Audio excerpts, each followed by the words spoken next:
All right, welcome everybody to the November 14, 2017 Village Board meeting. I'd like to start off with the Pledge of Allegiance, please.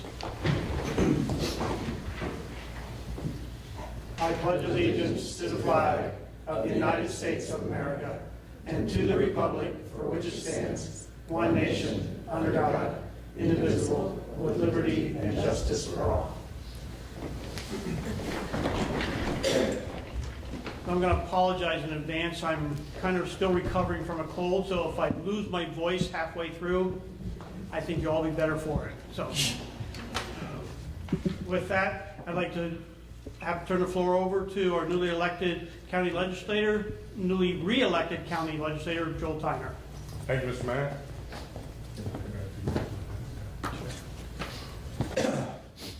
So the Alan Chartock of WAMC likes to talk about how the budget is just about the most important thing that a state legislator or a member of Congress or any elected official at any level likes to work on. You know, what you show your true priorities. You know, where's the money going to go? And it's county budget season once again. So I just wanted to give everybody the information about 4 opportunities to speak up about the county budget. Next Tuesday, which is November 21st, at 6 p.m. Across the way at Town Hall, I'm going to be holding one of my little meetings about the county budget. I don't know how many people are going to show up, but I'll be there to answer questions and share my thoughts. So it's next Tuesday, November 21st, 6 o'clock at Town Hall. There are 3 other opportunities that are much more official that actually you can speak before the county legislature. There actually was kind of a rushed public hearing on the county budget. I think only one person spoke up a few nights ago. But on November 28th and December 4th and December 7th at 7 o'clock, 7 o'clock, 7 o'clock, all in the same place on the 6th floor, 22 Market Street, Poughkeepsie, you can speak about the county budget. So just so everybody knows, there are 3 opportunities aside from my little dog and pony show that's happening on the 21st at Town Hall. That's November 28th at Tuesday, 7 p.m. That's the Budget, Finance, and Personnel Committee, but members of the public can speak, I believe. And definitely Monday, December 4th, and Thursday, December 7th. And if you didn't know it, the county fund balance announced in May is $59.6 million, the budget surplus, which is about triple what it was from 1996 through 2012, largely because the county has taken quite a bit of money in sales tax revenue that used to go to the village of Rhinebeck and the town of Rhinebeck and the town of Clinton and Poughkeepsie and all the municipalities. Rhinebeck and Clinton have lost about $500,000 over the last 5 years because of this to the county. City of Poughkeepsie has lost $9.5 million. All the municipalities have lost quite a bit. I think I was in this room a few months ago and I heard Joanne Gelb talking about, it's great that this is happening with the crosswalk, parsonage, whatever, but you know, what about West Chestnut? And it's sort of like a Hunger Games thing. It's kind of to me, it's an unfair, unfairly forced austerity. You know, the village of Rhinebeck, you guys should have the money that you need to make sure that there's crosswalks and sidewalks and all that stuff wherever people want them. And so it's not helping for the county to sit on a fund balance, a budget surplus that's literally triple what it was on average from 1996 through 2012. So that's why I give those dates. Talk about drop a pebble in a pond, those handouts I distributed, that Brent distributed. You can look on the back, you can see there's only 3 names. So you can say, Joel, why are you, that's not really a success, Joel. There's only 2 other legislators' names there besides yours. I'm sharing those letters with you because, well, I'm proud at least I got the Democratic leadership, the other 2 Democrats on board, but it's important issues regardless of whether anybody else signed on or not. New York State Comptroller Tom DiNapoli has recently released figures. It's a $72 billion hit on the people of New York State if that national tax scheme goes through, as far as removing the ability of folks in New York State for the deductions, for local deductions. And that is not going to be good for the county budget. So it is a county issue. The other piece of it is, for about a decade, I've been pushing for the county domestic abuse response team to be expanded into Rhinebeck and Clinton. And 2 years ago, I actually convinced the Dutchess County Citizens Advisory Committee on Domestic Violence to endorse their recommendation. And now, with the county budget surplus being as fat as it is, there's no reason why the county DART program is not here, the domestic abuse response team.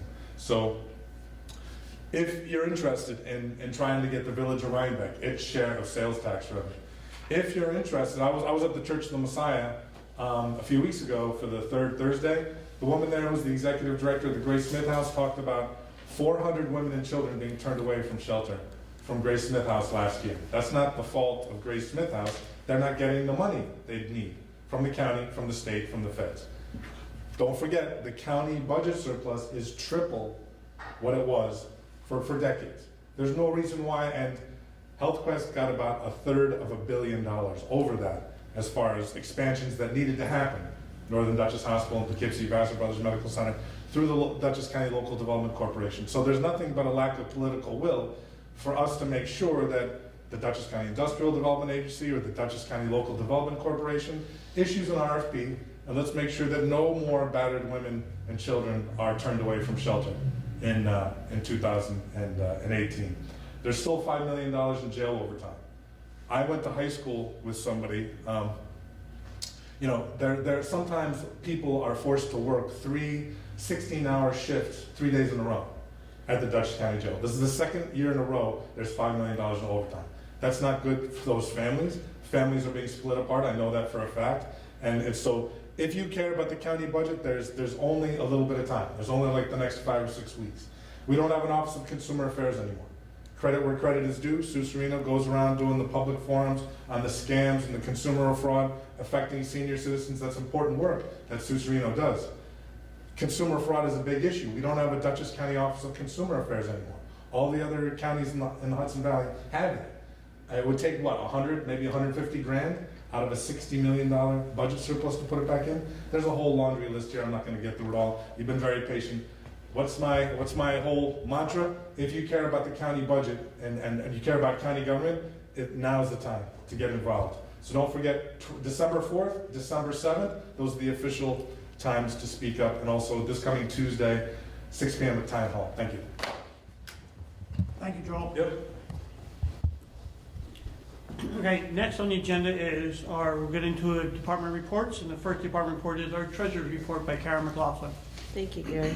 The treasurer's report for the Village of Rhinebeck is for the period ending October 31st. The tax collector's account ended the month with $1,574,373.84. The general fund ended the month with $394,685.16.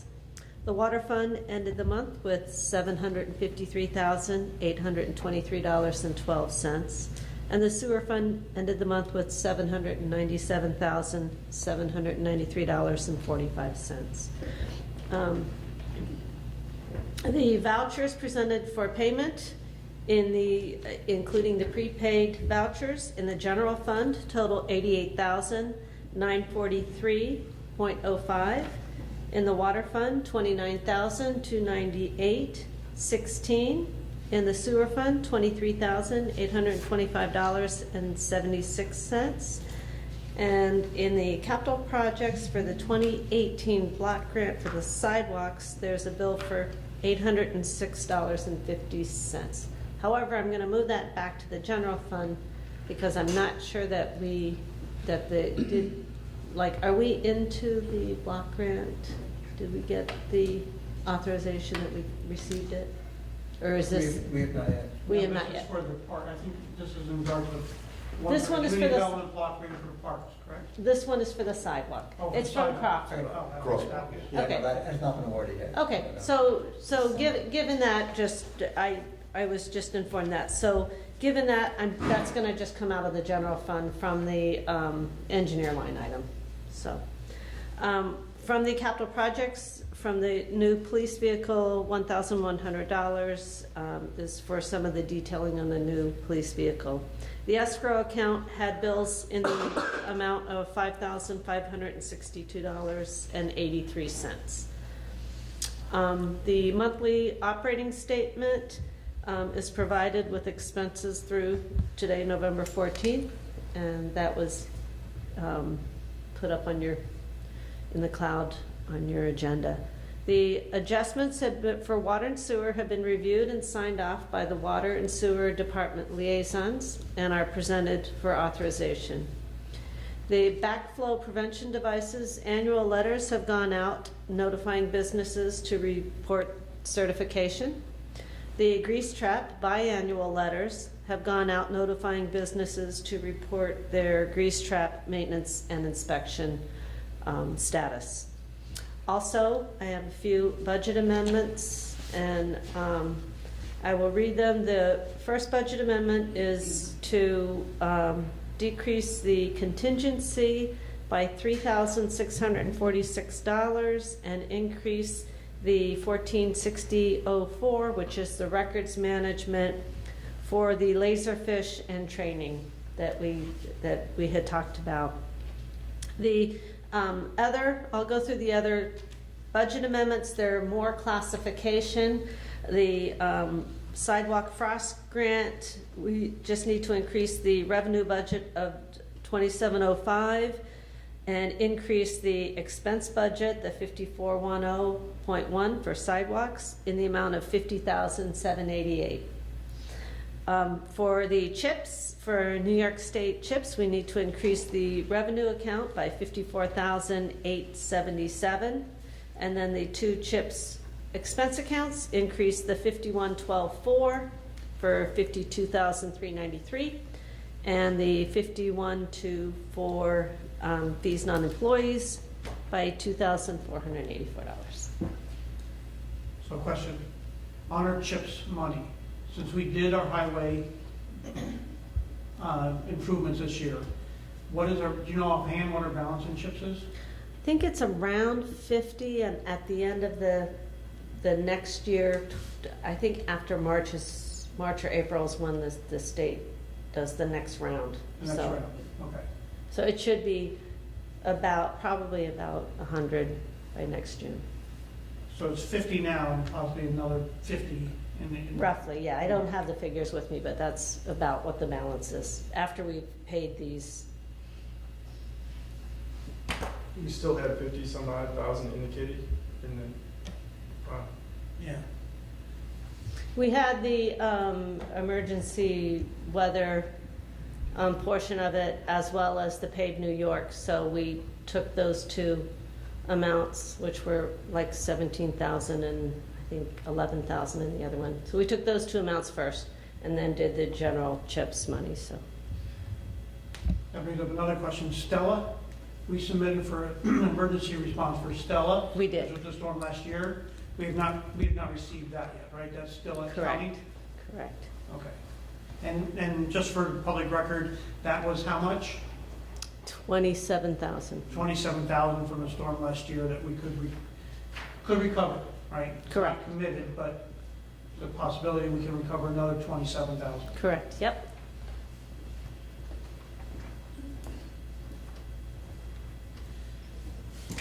I'd like to have a motion to accept the budget amendments.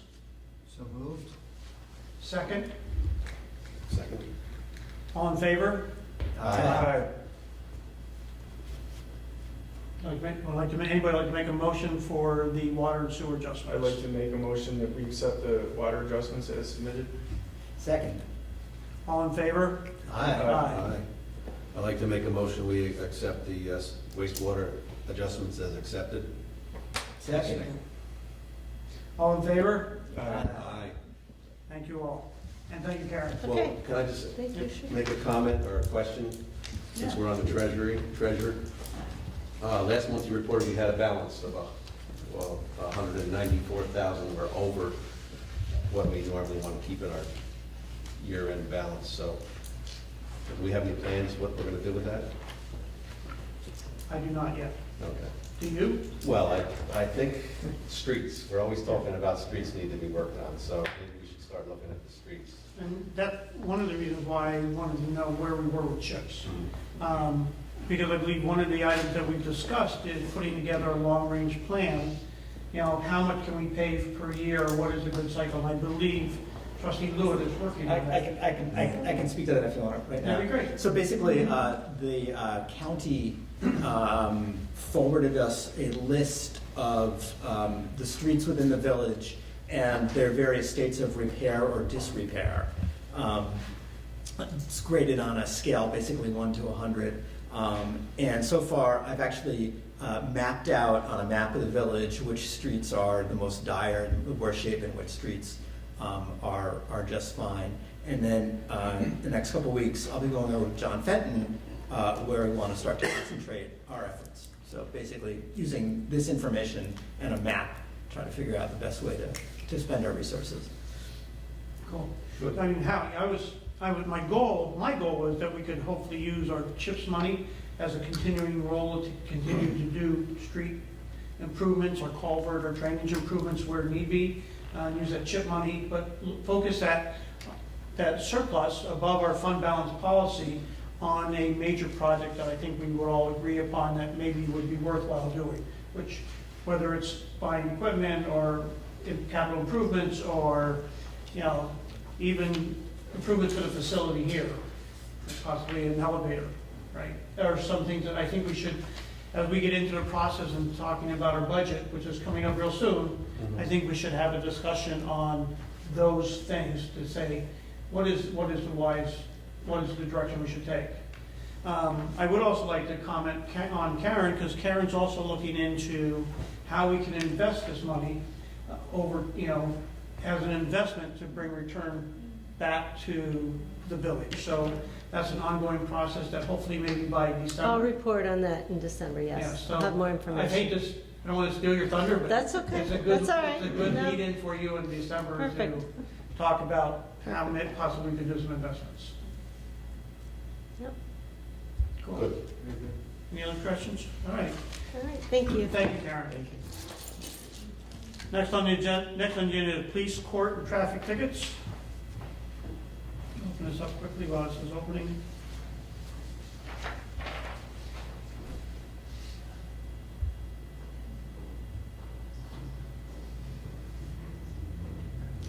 So for the month of October, we have total number of tickets. Total number of incidents in the town was 22. Total number of incidents in the village was 140. Total number of tickets in the town given was 15. Total number of tickets in the village was 68. Total number of arrests were 6. And total number of accidents were 20. We also do routine setups of the speed trailer. This last month, the speed trailer was set up on Route 9 in Asher Road for the fall foliage half marathon. This was not for the runners.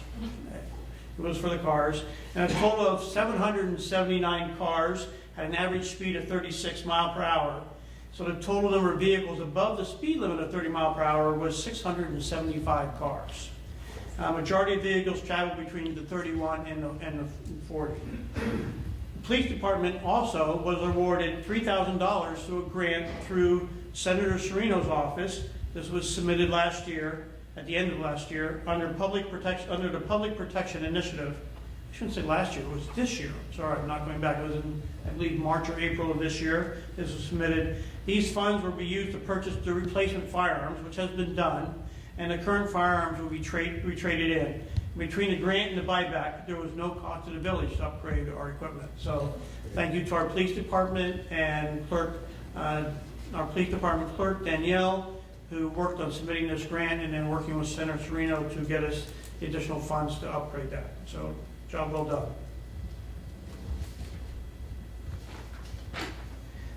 I'll move on to the fire department report. For the month of October, there was a total number of 100 calls. I'd just like to give a brief update on fire calls. The village fire department really runs on a calendar year from November to November, which is a little bit different than a normal calendar year, and they do that because of their elections and so forth in terms of counting people who are participating in calls. So far for the year, they've had 1,037 calls. They've eclipsed last year's record of 1,026 already. So, and they're on a record already of doing 100 calls a month going into this. So our fire department and EMS are very active. They're very busy. I think we owe them all a big vote of thank you when we see them out there helping us and protecting us. So for the last month, there was 26 fire calls, 64 EMS calls, and 10 motor vehicle accidents. They responded to mutual aid departments 14 times. The ambulance did not get out to 8 calls, so therefore their overall response percentage was 87.5%. There will be a fire personnel on standby in quarters, as well as a designated ambulance coverage for the Hillary Clinton book signing, which is going to occur on December 7th. And there will be a mutual ambulance on standby in our quarters here at Village Hall while they are on standby relocated for that event.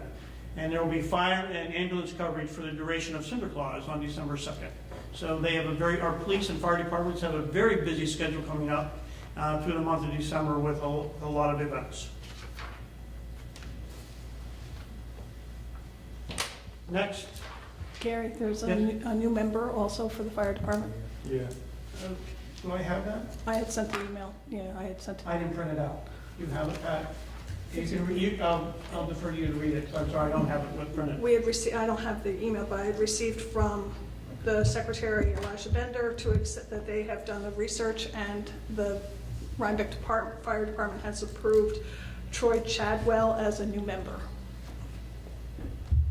I believe from the email that this person has been interviewed and background Yes. checks have been Yes. done. Yes. So I'd like to make a motion to accept Chad into our fire department. Second. Second. All in favor? Aye. All opposed? Carried, thank you. John, building and planning. Thank you, Mr. Mayor. If I can share these numbers into the record. Planning zoning building for the month of October, following monthly fees. CO searches, $600. Building permits, $30,388.78. Zoning permits, $150. Fire inspections, $150. Site applications, $75. Site plan applications, $250. And the planning board discussion, $50. I'll just add that there were 2 meetings since our last public meeting. October the 27th was a planning board meeting, 3 applicants, 2 of which were approved. And November 7th was a planning board meeting in which 3 applicants met with the planning board, 2 were approved, and there was 1 party that came in for a discussion about future work with the planning board. Thank you. Thank you, John. Any questions on building and planning? Highway department. Okay.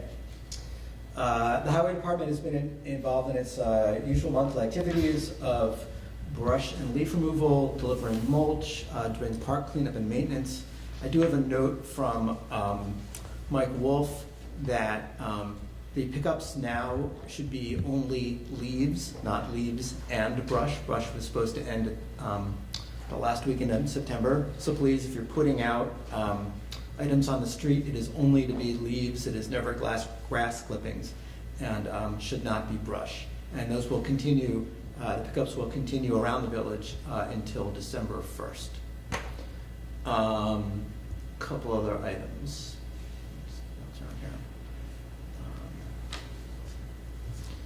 We have, this will need approval from the board. We have an intermunicipal agreement to share equipment between the village and the town.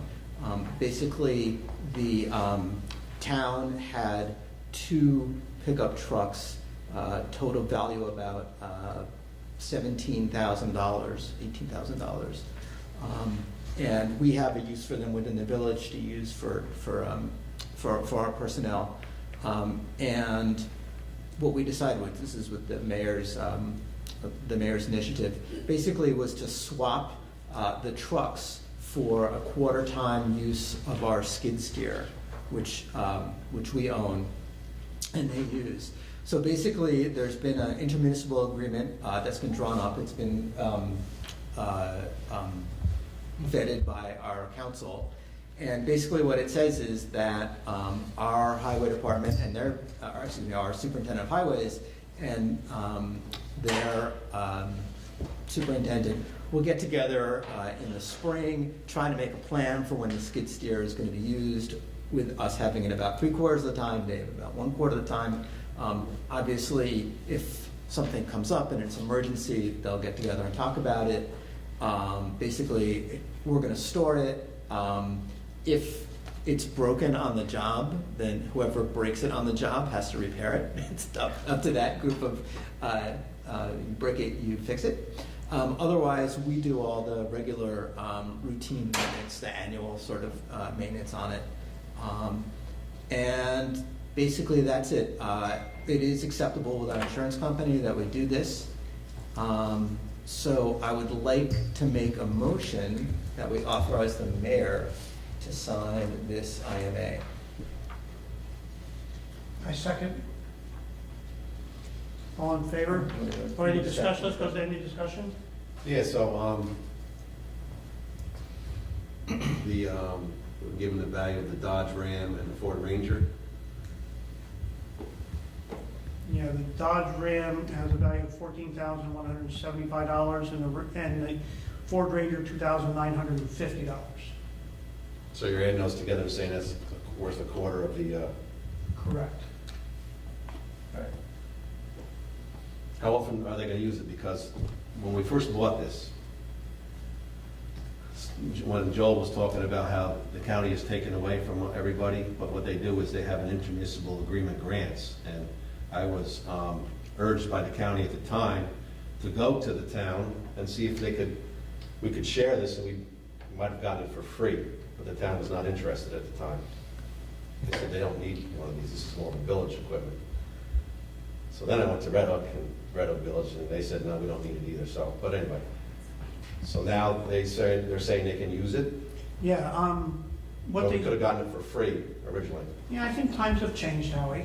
I don't think you can go back. 4 years? I do believe times have changed in 4 years significantly, and the town now recognizes that they have a need for, I forget the name of it, but the cutter, when they cut the pavement, that's predominantly what they would like to use it for that purpose, which is why they only need it for a little bit of time overall.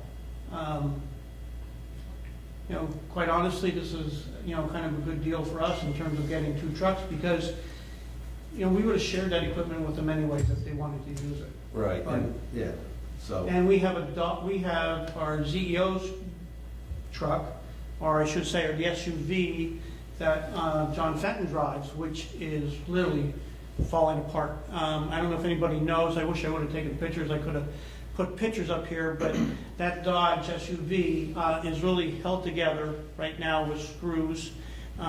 They took trim off of another vehicle and screwed it to the side of the car so that the doors will stay in place.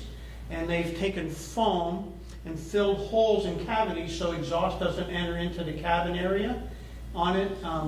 It's literally on its last legs. And so the purpose of one of the piece of equipment, the Dodge Ram 1500, would be a more versatile vehicle for our zoning enforcement officer, who quite often is hauling barricades and stop signs and all sorts of other stuff around, which he can no longer even get into the Dodge SUV that we have to do it. So he routinely will grab another truck to go do it, and then that puts somebody else out of a truck. And it's a domino effect that we have in terms of right now with vehicles. And in lieu of trying to purchase a new vehicle for the zoning enforcement officer, this might be a good replacement for him. It's not good for plowing. This is not a truck that you would put a plow on.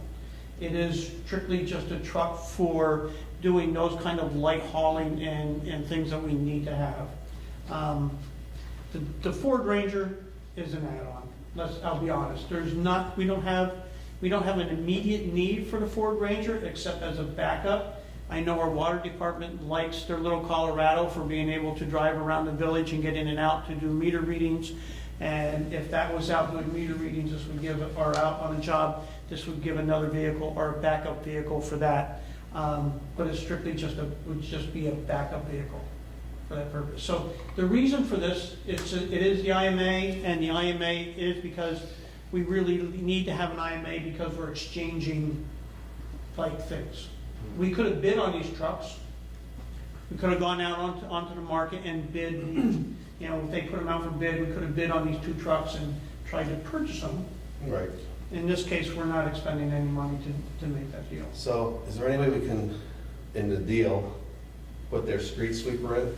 Because we use We could use their street sweeper Uh, more than they can use our skid steer. And I've talked to them about using a street sweeper, and the street sweeper will be available for us, and they said we could borrow it at any time, and we don't need an IMA for that, so. But do we have to pay them? Because we've had to pay them in the past for that, at county rates. If you read into this, there's an agreement for there, we can start using, I forget the exact words in the IMA here. But basically, the way we're heading is we want to get on a more sharing, Oh, I totally agree with it, but they would never and well. share with us. We'd have to pay them about the county rates, and then we'd have to pay their secretary So, administrative costs I just to think, write up the bill. Howie, I think things have changed in 4 years, So, and we now have a much better relationship working with the highway department, and the ability, and my interactions with the highway superintendent for the town is that he is more than willing to work with us on sharing equipment at any time, without charging us, without charging, yes. a street sweeper. Yeah, so I believe we can, Okay, yeah. So I don't believe we need to put it into this IMA, because this IMA is stuck to, getting vehicles in exchange for a smaller share. If we want to add something else in, then you're going to change the share as well. And, Good question, though. yeah, no, really, we need a street sweeper Yeah, once in a while. yep. They need our skid steer once in a while. So, I'm asking to share more, I'm not against And- sharing. And I believe we are going to be sharing a lot more. Okay. We're just using this as a vehicle right now to solve this problem. It's really, I hate to use the word vehicle because it's 4 vehicles, but it's really just using this as a way to make this deal go through. Otherwise, we'd have to bid on the trucks. It seems and, like a good deal. yeah. But And I was gonna say, at this time, we have an RFP out to engineering and municipal governance firms to come in and do the study of how we can really do effective sharing between the village and the town, and those are due back in early December. So we hopefully we'll get some bids and get some consultants to come in and really take a hard look about how we can best do this. Mhm. So, Okay, I encourage you to go talk to the highway superintendent because it's really a different environment than what it has been. In terms of us working together unilaterally between the town and the village with a lot of things. As I said, I would have made the recommendation to let them use our skid steer and grinder, I think is the right word for it, anyways, for the minimal time they want to use it, but I'm using that as a vehicle to help us get some vehicles, especially one vehicle that we direly need to replace before somebody gets hurt. If our zoning enforcement officer is in an accident in that current vehicle, it could be very hazardous, and I'm encouraging him not to drive as often as he can, which is one of the reasons he's been borrowing one of the highway trucks quite often, because his vehicle is not safe. So it's really a way to accomplish 2 things with one step that way. just so you know, the highway, the town highway supervisor and I were born 2 days apart, so we've known each other forever. We were both born here in Rhinebeck. We should both have, you guys should get together for a birthday party. Oh, we always do. Excellent. And guess what? I'm the day before St. Patty's Day, he's the day after, so it's one big party. There you go. But I would like to make one comment, though, Trustee Lewitt, on the insurance, because we did receive the response back from the insurance company, and it would be a change to the IMA. The IMA says the village shall insure the equipment under its liability policy and the bill of the town for its 1/4, 25% share of the cost. Effectively, we cannot do that. Basically, our insurance agency has reviewed it, and being reviewed by the village would be covered under our own village insurance policy, under the contractor equipment clause that we have. But when it's being borrowed by the town, it would be covered by their insurance policy. So it will be a change to the IMA that we would have to make. Just the one sentence. So with that, I'd like to adjust Okay. your motion. Is that okay, to amend it? Okay. And how should we amend it? The village shall insure the equipment and acceptability. You can just delete 9. Yeah, Yeah, delete just 9. 9. We would delete 9 and change it with the paragraph from our insurance company, Renumber the rest of the paragraph. okay? or we can add in that. So I'd like to make a motion that we adopt the IMA with the amended to the insurance clause for the village to cover when we have it and the town to cover when they have it. Okay. Have a second? I will second All in favor? Aye. that. Opposed? Thank you. Okay. If you thought that was complicated, we have a little bit more. And I'm mostly going to hand this off to the mayor. We have an agreement with the Public Service Employees Union to reclassify one of the jobs within the highway department, and specifically for one person. And Mr. Mayor, I'm going to let you take it away since. So let me introduce this. Within our highway department, we do have a mechanic, I should say a mechanic. But he is only a part-time mechanic, and therefore, whenever time he picks up a wrench, it requires him to schedule 4 hours of his time, regardless of how long it takes. If it takes more than 4 hours, it's more than that. But if he picks up a wrench and does any mechanical equipment responsibilities, it's a minimum of 4 hours, and he adjusts his time card, and we've been paying him. It's a $2 extra for him to do that as part of his current classification, which is an MEO, but we want to change him to a mechanic equipment, excuse me, what is it? Motor equipment operator / mechanic. /mechanic. And this was, we've met with our union and discussed this, and we've agreed that what we would like to do is to modify the provision to reduce agreement to writing, and that I'll read this in clarity. The village will have Scott Min become the motor equipment operator mechanic with a $2 an hour increase to his current rate of pay. The parties agree this title will handle all village vehicles for regular service and maintenance. The parties agree that this trial does not meet the needs of the village within 90 days. Either party may end this trial with a written request to meet and withdraw within the 5 days of the notice. The parties agree to review this trial within 7 days of its expectation or continue to remove. So essentially what we're saying is we're going to go into a 90-day trial period, and what we would like Scott Min as our motor equipment operator / mechanic to start doing more of our routine service work on all of the vehicles rather than subbing it out to third-party people.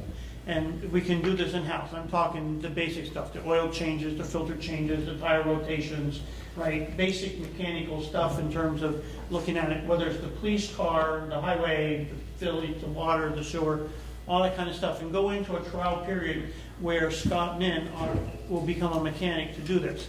Now, the downside of that is how much are we taking him away from his responsibilities of the highway department and limiting our staff, right? We believe that if we put in an effective schedule for scheduling the vehicles, we can schedule around those issues and schedule them at a time when it won't be an impact to our highway department. Because we cannot impact our highway department and take them down a person by having this be full-time. So this is an agreement that basically Scott Min was actually promised a long time ago and was never executed. So I'm trying to follow through on this agreement, on the promise that he was made that we would do this, but I'm doing it with a slight change that we're going to go into a 90-day trial period to assess it. Any questions? And I think one of the points that was made is that one of the things to be worked out is putting the village vehicles on a regular maintenance schedule, so Scott knows approximately when he's going to have to be working on a police car or whatever vehicle it is, and that so he wouldn't be called away at a not at an inopportune moment, but at least I'll have a sense for when he's going to be available and when he's not, and he can schedule those sorts of routine maintenance. So that was the idea going into that. And it's not much of an increase to our budget because he's already being paid a $2 increase every time he wrenches anyways. Right. So, Picks up a wrench at 8. yeah. So we're not going to have to hire another highway guy to. This is not in purpose of hiring another highway guy. This is in purpose of trying this trial period to see if we can save. And the analysis that we did when we went through the shared services study was we potentially can save $10,000 a year by not subbing out this light maintenance and doing it in-house. So this could be a win for us if it works out well. And that's what started this, when we did the shared services study, is looking at how much we were actually spending outside of our own department to do routine maintenance. And that, it really totaled up to $10,000 a year. And we could save that if we do it in-house, but at a cost of having one of our operators become a mechanical, a motor equipment operator / mechanic. So he'll do the wastewater and the water department vehicles? Yes, but we need to get him on a schedule to be able to do that. It sounds like there's a fair amount of coordination that's gonna need to happen. Yeah. But it's good use of our resources if we do it right.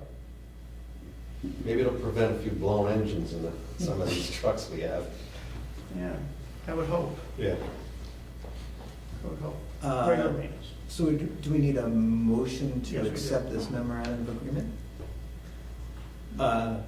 Okay, I'll make a motion to accept the memorandum of agreement between the United Public Service Employees Union and the Village of Rhinebeck Highway Unit to change Scott's classification as discussed. Second. Any other discussion? All in favor? Aye. Any opposed? So carried, thank you. Okay. And there is one item on the agenda, but we're gonna table that because we're gonna table that because we do not, we have not had a chance to evaluate, and we'd like to get some more information about improving the security both down at the highway department and then maybe integrated with some of the other facilities around the village.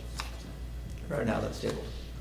So I believe this is going to be for all, we had security, we're getting estimates for improved security on not only the highway, which does not have any fire protection, but water and wastewater.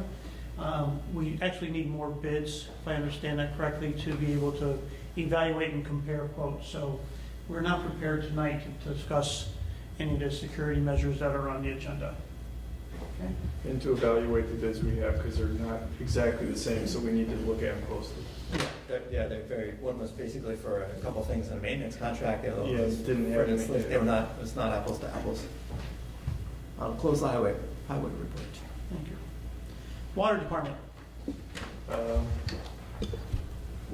Total water treated was 14,734 gallons for October. On the second, switched over from potassium permanganate to pre-chlorine treatment, is done every year. Pro Services returned to tweak the new boiler. We approved that last month, I think. It's been installed and it's working fine. They flushed the hydrants on the distribution system, and then normal maintenance on the Violent Hill storage tank. The leak on Rhinecliff Road was indeed a leak. We were convinced that it wasn't, but it was. So the state had required us to saw cut the road and dig and see, and it was in fact like a fine spray of a leak. So that's been fixed. We bought a boat so we can get out on the lagoon, a used boat that I identified in Red Hook. Now we can do the alum sludge test for to test the material in the lagoon. So we finally have gotten instructions on exactly what we're going to test, and we're going to get out there and do this test. Then we can put together a plan for removing. We need to know what we're dealing with first, and then we can put together a plan for the lagoon alum sludge removal project. So that's pretty much it for now. Are you going to have champagne to launch this boat? We have to come up with a name. About 4 inches of water, so it's not gonna be stormy seas up there. Thank you, Brad. Wastewater. Okay, wastewater. Wastewater treated was 4.01 million gallons. Gallons of sludge processed was 33,700 gallons. And pounds of sludge processed was 4,549 pounds. Pete is going to start a more rigorous inspection of the grease traps on an ongoing basis. to prevent some problems that he's been having with grease getting into the system. We're not targeting anybody, it's just trying to have a more rigorous schedule. And with the security, I know John Fenton is looking into the security. Is there an RFP out there for, It's under 15 grand, so I believe we can just go out. We don't have to go do a public bid, but he's been gathering multiple bids on this. okay, because Frank is here. You have a question, right, Frank? You want to come up?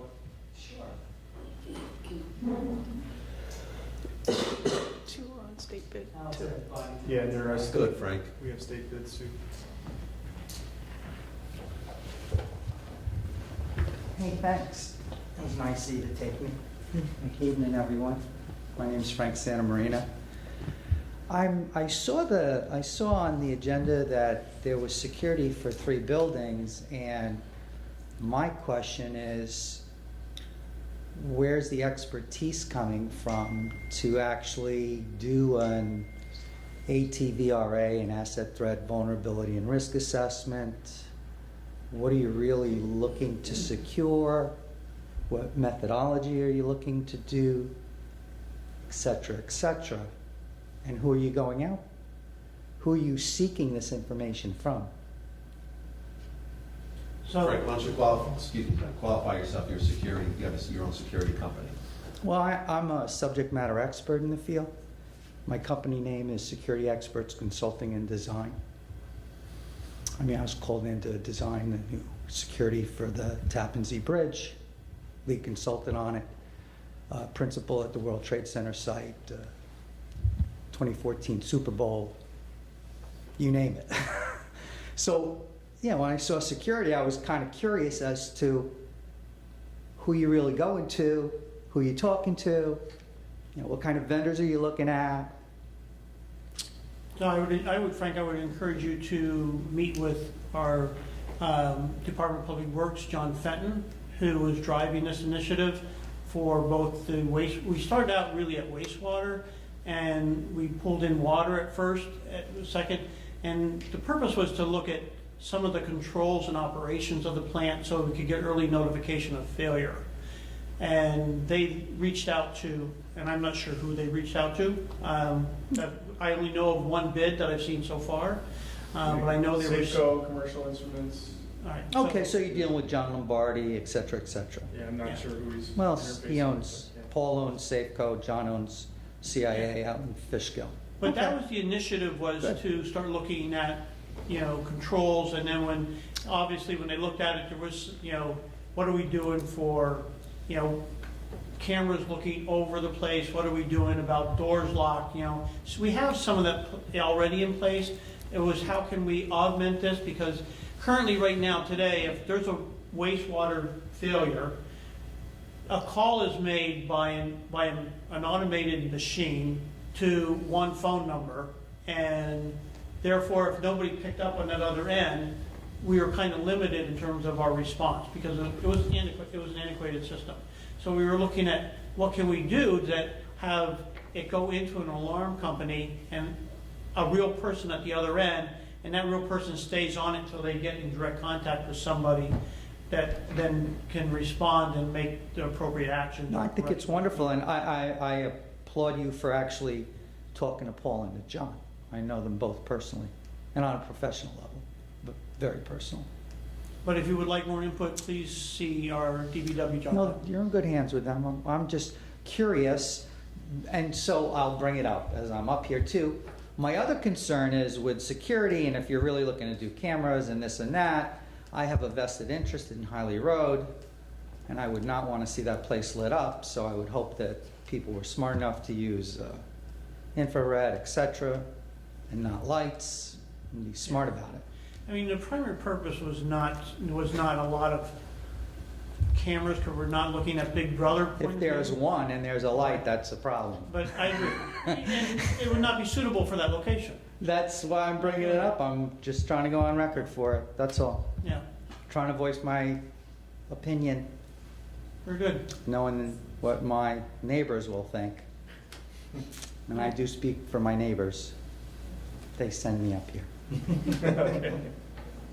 Thank you, Frank. Thank you all, have a nice Thanksgiving. If I can- Frank, you came in at the right moment. If I can help you with it, you know how to reach me. I'll be happy to help you. Thanks.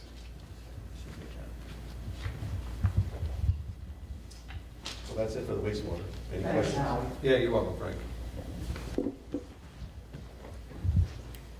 Committee reports. Tree Committee. Okay, the tree committee's got a lot. I want to start off with the thank yous first. On November 4th, the tree committee held its semi-annual tree planting. And I would like to thank a number of people who were there. Austin Audette, Mayor Gary Bassett, Nataka Chas, Walter Cotter, Jeff Cotter, Mick Crawford, Kathleen Evans, Gina Fox, Mike Frazier, Haley Gillette and her mom, Kathy Golden, Tom Johnson, Tom Kelly, Connie Lone, Joyce Messenger, Sherry and Nick Monaco, Drew and Charlotte Monaco, and Helena, whose name we don't know, from school. So basically on Saturday the 4th, this group of volunteers planted 18 trees in the village quite successfully. And they had, first of all, it's a big group of volunteers, and also they had support from other local institutions. The highway department was nice enough to loan its ATV, which is used for fighting brush fires, I believe, but it also has a big reservoir of water. Fire department. The fire department. The fire department. Oh, I'm sorry, that's, okay. Fire department, oh, highway, I'm sorry. Fire department loaned its ATV, which has a big reservoir of water, so the trees could be planted. It's essential that trees get water when they're planted. The Monacos at the bagel shop also provided refreshments, as they've done for many outings, and I would like to say thank you to them. And also the highway department, which did provide some equipment and dug some holes. So it was a very successful outing. There will be another tree planting in the spring. The committee is saying they're going to concentrate on the south side of town. But if you are interested in having a tree in the what's called the Beyond Right-of-Way zone, one should contact Meg Crawford at the Tree Commission. And now is the time to do it as they start planning for the spring. So that's the first thing. So I You were would there. just like to add that we also had students from the Rhinebeck Central School District participate, which was very nice. We've had some over time, but we're getting an increase in terms of our school involvement and helping us with these kind of things, as well as members from the community garden club, they were very useful. So thank you to everybody who participated in planting the trees. It went very quickly. We started at 9 and we were done by noon, and that's 18 trees, so job well done. Okay. Next on the agenda, at the last tree committee meeting, or 2 tree committee meetings ago, it was noted that there are several dead or dying trees on village property. So Superintendent Fenton and Mick Crawford went out and identified 6 trees that are on village property that they believe should be removed. So what I'd like to do is I'd like to ask that we put this out for bid to a tree service and get this job done. Basically, it's a question of safety. Some of these are in Alliance Park, corner of Rockefeller Road, by the Legion Park, also another one at the Legion Park. So these are dead or dying trees on village property that should be removed. So I'd like a motion to put this job out to bid. Second? Just a question, are all these have been reviewed by the tree committee, correct? This is based upon Meg, the tree committee, and John getting together. I'm sorry, also, trustee Lewitt, the 6 trees are represented by the 4 files that Pat was kind enough to upload? No. It's There's different? there's a Oh, okay. memo. This one? There was an email that was forwarded. Gotcha, okay. It says SPW Fenton tree removal. Oh, the top one. The top one, yeah, Okay. that's it, That's okay, Okay, thank you. okay. So where were we? Do we have a second? We have a second, okay. All in favor? Aye. Any more questions? I was just wondering how much we have left in the budget for tree removal. Do we know, or I do not. are we over or under? I don't think we've used any I money. don't, Yeah, I don't think we. because we've changed it, so we're not, We're not responsible we're not responsible, so not. for the parkway trees for the most part. Correct. And I believe these are some of the first village trees that we've had to remove this year. So 6, and we should get a pretty good Right, bid because we're doing some volume here. So. right. Okay. That's it. Okay. All in favor? Aye. Opposed? Karen, Okay. we have a question. You have to come forward.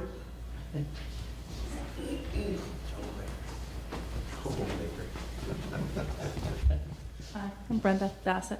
A question about, I don't know where those 6 trees are, but I know you mentioned the lion, or not the lions, the park on Legion Park? the Legion Park. One of those trees there that's been coming up for the past several meetings is the one that is dead and is going to be replaced, so that's not, should not be in your Is that list, the- correct? Is that the crabapple tree? No, I don't know, that's it keeps the coming up. Meg keeps bringing it up, saying, Howie, where can we replace the tree that Dave's Tree Service Last year, Dave, from Dave's Tree Service, planted a tree, donated a tree. and it's dead? Yeah, but that's gone. Oh, okay. It was an evergreen tree. I It didn't take for some reason. I know, but every time a meeting comes up, it's asked, where should he replant a tree? He's offered to give us I'm another kind of leaving that tree. up to Meg, so it can be planted at a good location. I think I spoke to her about it. That was at the Legion Park. Right. Right, so that tree's not in your list, is No, what I'm questioning. no. Okay, that's all I No. need to know. That's okay. So, But- but there was a debate going back and forth the last month between you and Meg, and I thought it was really up to you, not up to Meg. The plant, we're at, okay. Yeah. Well, I don't, she's Yeah. supposedly the expert on where to plant these trees. I think there was so, an issue of where the parking was the problem. She didn't know in terms of where to do it because of the improvements that are gonna be made to Crystal Lake Park in terms of parking, so she really had a lot of questions. Right, we're not, well, where the tree was before, is where the driveway is going up, is on the left-hand side. And we might plan on putting parking there. Because there's really no parking on the top, because there's only parking on the top for handicap parking. So we talked about in the past about putting some angled parking there alongside the stone wall. And that's where that tree wasn't. That's gone now. There is one tree still there that we plan on keeping I just there. wanted to make sure that tree was not in your cluster. No. But it does bring a question, because I still think we need to get that tree replaced. And that was the question, I think, back to you. Okay, I'll find a spot. But then if Meg says, no, that's not a good spot, then we're back to square Well, one. isn't part of, will be part of the blueprint for the, you've got a big. No, that has nothing to do with that's, It won't be the part of grant. All right. Yeah. No. So I'm going to defer this back to you, Howie, because I think Okay. that's where it was last month, in terms of you trying to identify a spot associated outside of the park Right. improvements, so that she could have, if you tell her that, I think she could find a place, but I'm not sure she's aware of really all the improvements. I think this is a question. I told her it should be along the stream somewhere to help preserve the Well. bank. No, we've talked about it. Okay. Yeah. Excuse me, I do have a question. Come on up. The 6 trees that were just mentioned. But Do you state your name, please, sir? I'm Sanjeev Khosla. I'm new to the village. The 6 trees that you just mentioned, which need to be removed in the public parks, what was not discussed is, are they of imminent danger? If they are, then there should be a time limit within which they should be removed. Yes. I think If that's- if they are a safety, if they've identified as a Correct. safety violation and not dead, then it's 30 days. Oh, it is already 30 days. Well, I don't know if any of these have been identified as a safety hazard. Got it. Safety versus dead and dying. Understood. Right. Okay. Yeah. I was just concerned, so because the bidding process may take a long time. Yeah. So if there is a tree which is really of a danger, then it should be removed immediately. I don't think that that's the case. I don't think that there's a crabapple, I believe, that's not that big that's dead, and then some of the other ones. So that's not been, in talking with both John and Meg, In the long run, they need to go down, but there's no immediate threat. Thank you. Although there are other trees in the village on private property, but that's a problem. That's a different story. That's a different story.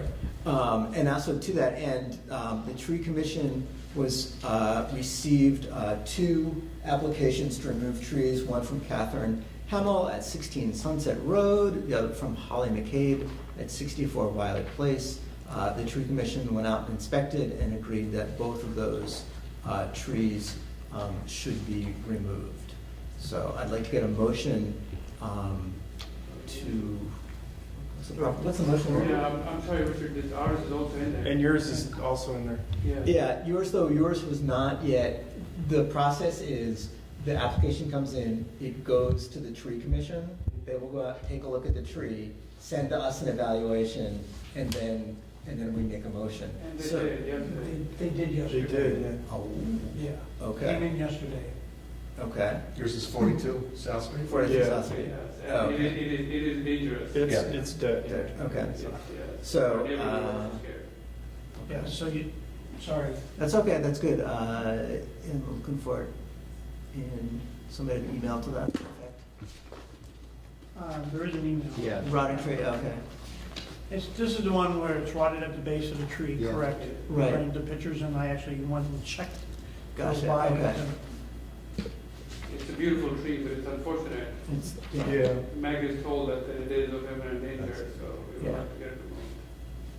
Yeah, I got the email if you want to look at it, but No, he has it. Is, Red okay. has it. Well, okay, I guess, are we doing this under, it's an imminent danger? she said it's taken down ASAP. ASAP, okay?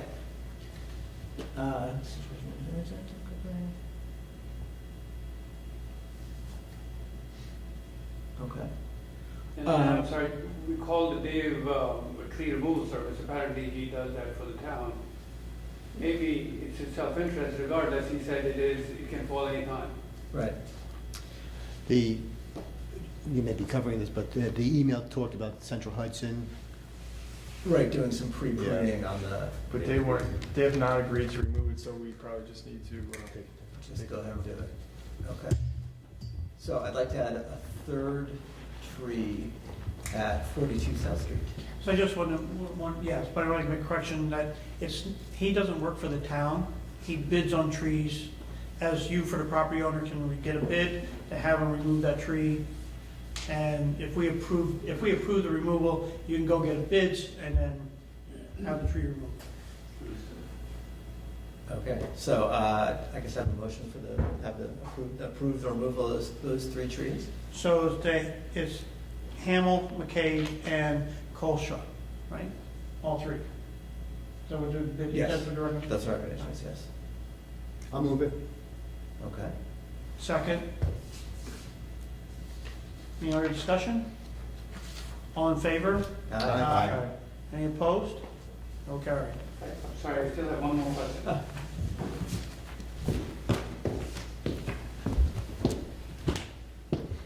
Just to be doubly sure, are we the property owners responsible for paying for the removal, or is the town? Yes. Got it. Thank you.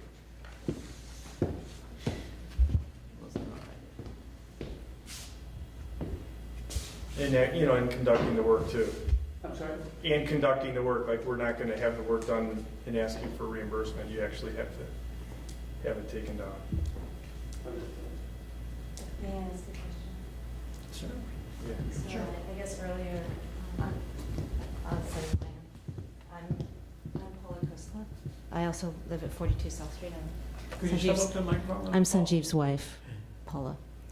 Okay, so earlier I heard that there's $194,000 that need to be spent by the end of the year, sort of surplus in the budget. No.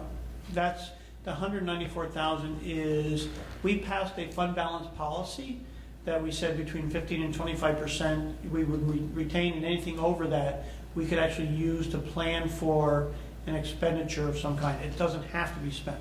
Okay, It's but, just, it's part of our fund balance. It's oh, part so of it our doesn't have to be existing fund spent. balance. Okay, and that's a nice amount of money. I guess why, I guess you guys recently made it homeowners problem to remove these trees. And given this budget surplus, or what appears to be a fair amount of money, I guess I'm wondering how you guys came to the determination not to continue to take care of these trees that used to be on city property. We actually passed a resolution on, I'm going to say a year ago, over a year ago? I think it was maybe 3 years ago. 3 years ago. I'm trying to lose track of time in terms of changing that policy for property owners to do it. So there's no correlation between our current fiscal balance and trees. They're two separate entities. And so the resolution is for the property owner's responsibility. Right, but I guess you must have done it because you were trying to save money. Well, I was here before, and what was happening is we had to remove a dozen, 12 or 13 or however many trees a year, and it was really hurting, our budget with the tree removal. And it was, we were getting more and more trees every year, and it was. But the property, it's your property though, that's not the village property. Okay, it used to be village property, right? Considered village property? Oh, it was never considered village property? No. No. There's something. The median between the sidewalk and the road, in the olden days, before that law was changed 3 years ago, was considered as a part of the village responsibility. We heard. No, that's some things. things. There's a right of way that a utility company could come in and It is in the right of way. it's a right of way, but it's still your property. Oh, I see. Okay. Even, I don't know if you have a sidewalk there too, so that's your responsibility also. Right, I was going to say, just to add that you're responsible for shoveling that sidewalk, or clearing it, and also for its maintenance. So that has been village law for a long time. More importantly, the repair. Repair, right, and this all predates my time on the board. Understood. Got it. Thank you. So just to be clear, this was always on our property, but the village used to take care of tree removal on homeowner property. Is that right? But not on the other side of the sidewalk, just on the parkway. At one time, yes. Even though it was always homeowner property, the village used to take care of the tree removal? We did, 4 years ago? I think it was 50-50, wasn't it? It was originally It the property owner, but the property owner had to put the request in. Then it changed to 50%, and then, 50%? yeah, Okay. and then it went to full.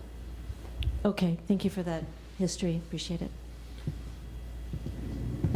And that will close the tree committee report. Thank you. Ethics Committee.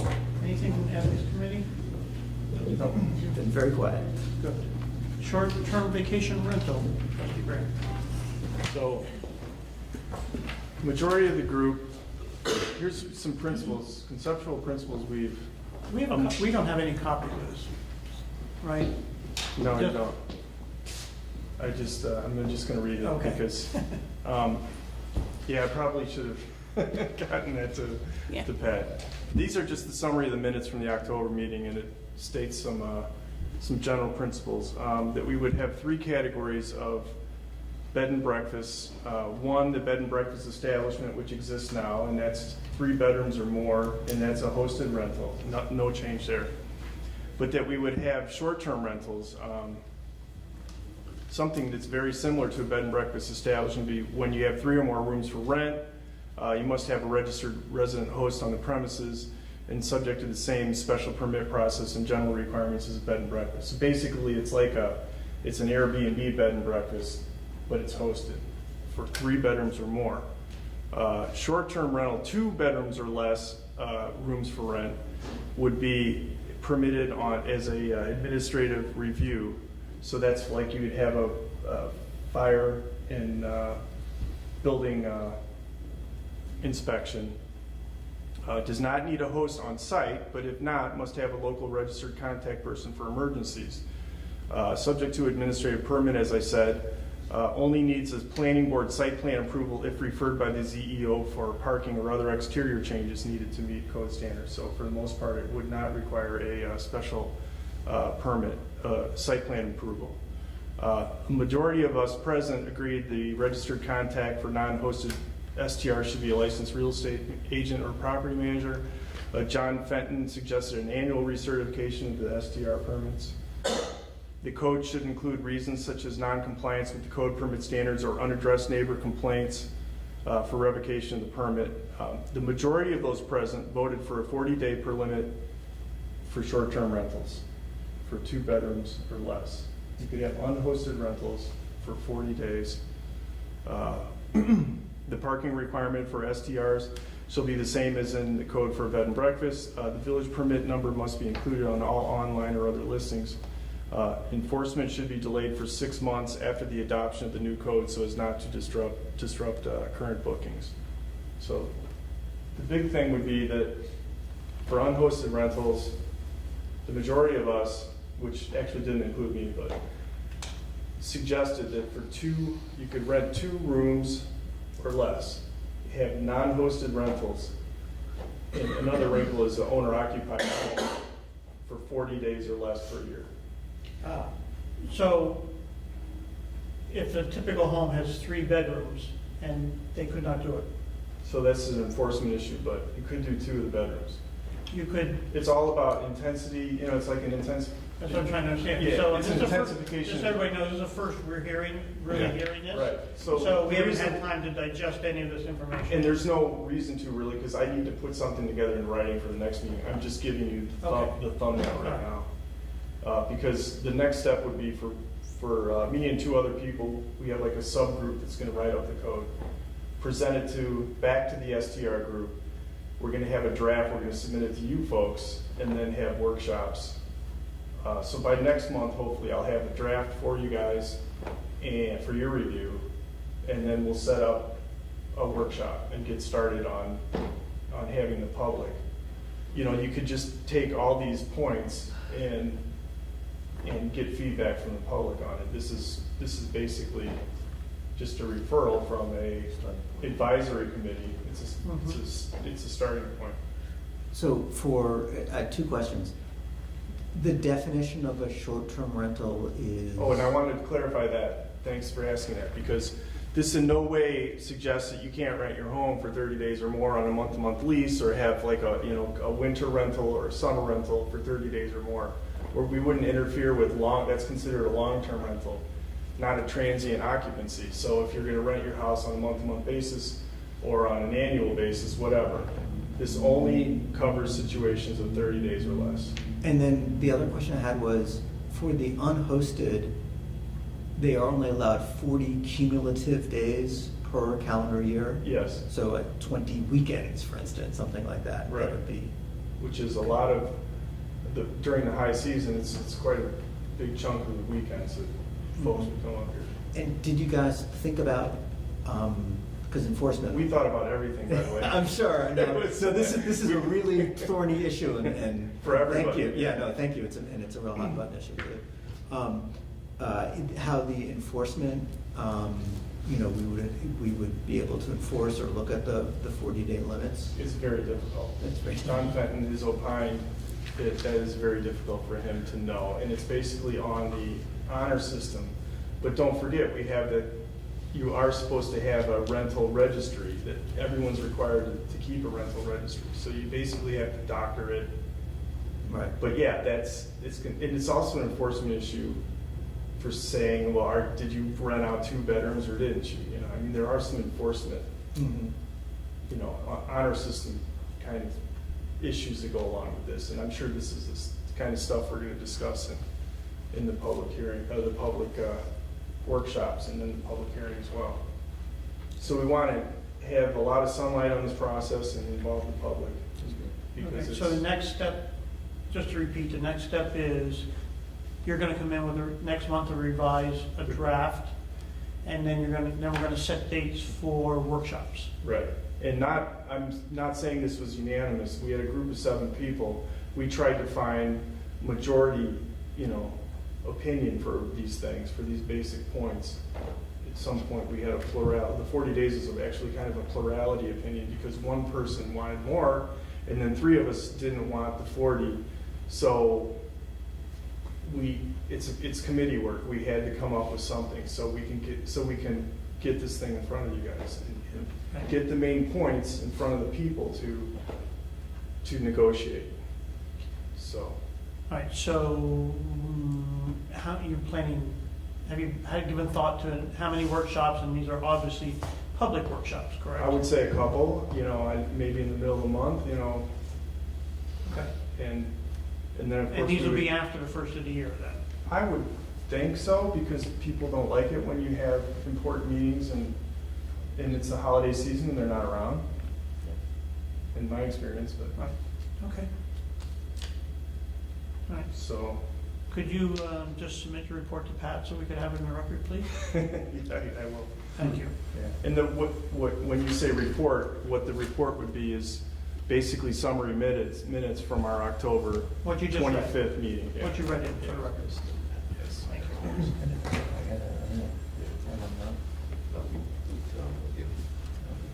Any other questions before we move on?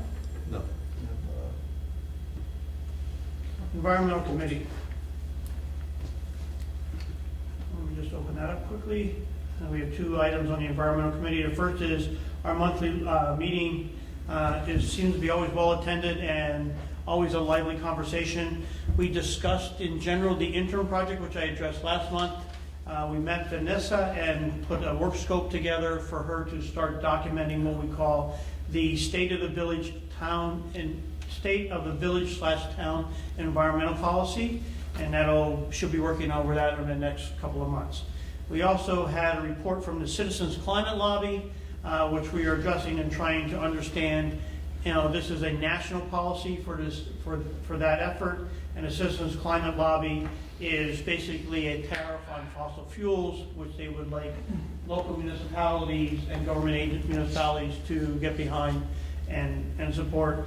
And our main question on this is, do we really get behind national policies, or do we really want to focus on what is more local policies to address in terms of making an improvement? We can pass a resolution to say, yes, we agree with the Paris Climate Agreement, which is currently a controversy. We can say, yes, we can pass a resolution, we do that.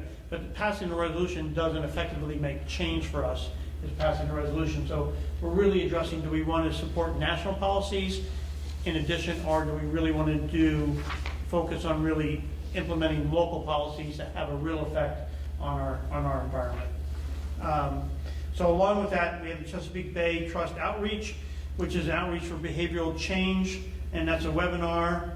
That information is available for anybody to attend.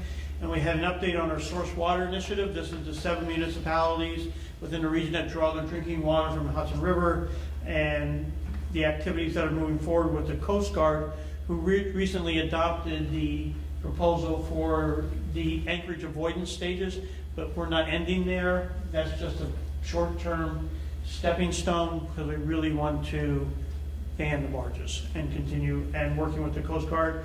And we have one of our own village residents, Randy Allstat, who is the chief water plant operator for the town of Poughkeepsie and city of Poughkeepsie, who is representing us at those meetings. So it's very important for us to have an active representation there. We also, from the county, received a Compost Initiative, and we're reviewing that. The county is making available compost bins to purchase. You have to purchase them at the county and go forward. We're just digesting that to say, do we really want to push this out and make it, out to the town and the village? And we also, the last item on the agenda was a zero waste community, and the possibility of Rhinebeck, could we fit into what we call a zero waste community? And that discussion is ongoing. So our next meeting is 5:30 p.m. on December 7th. Next, I'm going to turn it over to Trustee Rossi for a ongoing discussion for EV charging stations that we're proposing for the Village of Rhinebeck. Right, thank you, Mr. Mayor. This is a grant application that is, the deadline is December 31st of this year. It became available in mid-September. We are now prepared, with the board's support this evening, to submit this. What will this do for us? Well, I would say I attended a forum on November the 1st that was hosted by Cornell and it was basically a forum on clean energy and what other municipalities and counties have done so far in the Hudson County, in the Hudson Valley. I would never want to characterize us as falling behind, but it's hard not to have that characterization because many of the municipalities, Saugerties, Red Hook, Wappinger Falls, Beacon, Poughkeepsie, Rosendale, thank you, have all begun to embrace the New York State Clean Energy Initiative, which is backed up by funds. And in fact, there's 10 high-impact items, and you have Red Hook that's actually up to 6 or 7 of them. And we're going to continue our efforts to make those same types of inroads, and I think this gets us a big step forward. This would be to establish the provisioning and installation of 2 charging stations, electronic vehicle charging stations here in the village of Rhinebeck. The cost on this is, it's a big number, but I'll talk through it quickly. I've estimated $47,000 to put in these 2 charging stations, these 2 charging units. Just to clarify, it's really 4 charging, it's 2 dual port. Right. Charging stations, so there's 2 per, so it's 4 chargers. Right, and the other municipalities have already all done this. Everyone is embracing what's known as a level 2, and the mayor is correct. This actually would permit simultaneously 4 vehicles to be charged. So in that $47,000, and you have to be responsive to how the grant administrators have positioned their questions and the application, we have to include the value of the property. That's just what we have to do. So in that $47,000 is about $5,500. That's just what we think is the value of the parking slots that we would be using. That's not really a cost. That gets us down to about the low 40s. The rule of thumb on this has emerged as about $10,000 per port. So we've got 2 charging stations, each with 2 ports. That's $40,000. But we would be able to proceed, and this would be our intention with this application, for the maximum amount that you can get, which is 80%, or $8,000 per port. So we're right there with we remove the cost of the property or the fair market value of the property. We're in the low 40s, and I'm suggesting that we are well positioned to receive the maximum amount of $32,000. You say, well, what about the other $7,000 or $8,000? Actually, those are what we call in-kind costs, which I know everyone is familiar with, where we can say, well, our contribution, the $8,000, is coming from our own employees, who will be doing things such as excavating and managing some of the installations. So I'm sorry, there's no easy way to be, I'm getting a little long-winded, it's not my intention, but we're anxious to submit this for a couple of reasons. One, because it does help us catch up where other municipalities are. Number 2, I think that we would largely believe that this is the right thing to do in terms of our embrace of the clean energy initiatives, certainly as evidenced by the mayor's committee. And thirdly, it's competitive. So the sooner we can get our application in, the more likely our chances of success. I would like to add that we have letters of support from the Rhinebeck Chamber of Commerce, who is endorsing the installation of EV chargers as a way to put, again, the village of Rhinebeck on the map, because when these chargers go in, they're identified, and it will bring travelers and or people who would want to come and visit. So they're supporting it. Has been reviewed by our police department, who is adjacent to where we would like to put it in the parking lot out back here, as well as our fire department, who shares that parking lot. They are in full support, and it was presented to our planning board, who made some recommendations, which I thought were very good. Yes. In terms of helping us with signage to make the lot more effective and usable. So I would like to just build, Mr. Mayor, not to interrupt, but in fact, part of the grant application requires us to be able to demonstrate that there's support. So we had in writing from our chamber, wow, we're really supportive of this, Mayor Bassett. So that literally became part of the response to the overall application. Complex application, we now have, I think it's fair to say, motivated the town of Red Hook to do likewise. And we're working with someone that they've assigned to manage this grant. Town of Rhinebeck, you mean? I'm sorry, town of Rhinebeck, right. And there's probably the gentleman spearheading that said, well, how long do you think this grant takes? It's about 35, 40 hours. So it's a very thorough application that requires us to identify even costs all the way down to, as Rosendale did, electrical tape. So it's pretty thoroughly done. And as I said, most of them are anxious to submit it because it's competitive. There's actually one more key component to this, and that's the county. Dutchess County and Marcus Molinaro, our county executive, has signed an initiative to put 4 car chargers dispersed around the county, and he has endorsed us as the Village of Rhinebeck and is in support and is helping us with doing one of the chargers. So effectively, we can get payment for contract help from the county. We've met with the county in terms of their agreement, and they are in support of helping us. So it's just one more thing that says this is the right thing to do. The county's behind us, the Chamber of Commerce is behind us, and our own municipal services and planning board is in support of doing this. And at the end of the day, it's, except for our in-kind cost, Right. there's no out-of-pocket money. It's really the net. From doing, if we get the grant, if we get Right. fully funded by the grant. Right.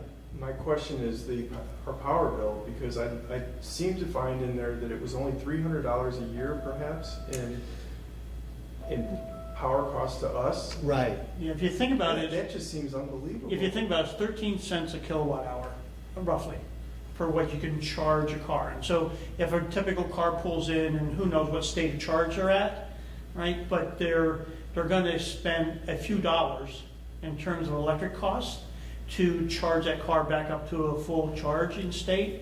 And for the first 2 years, all of that is totally 100% recovered by the state.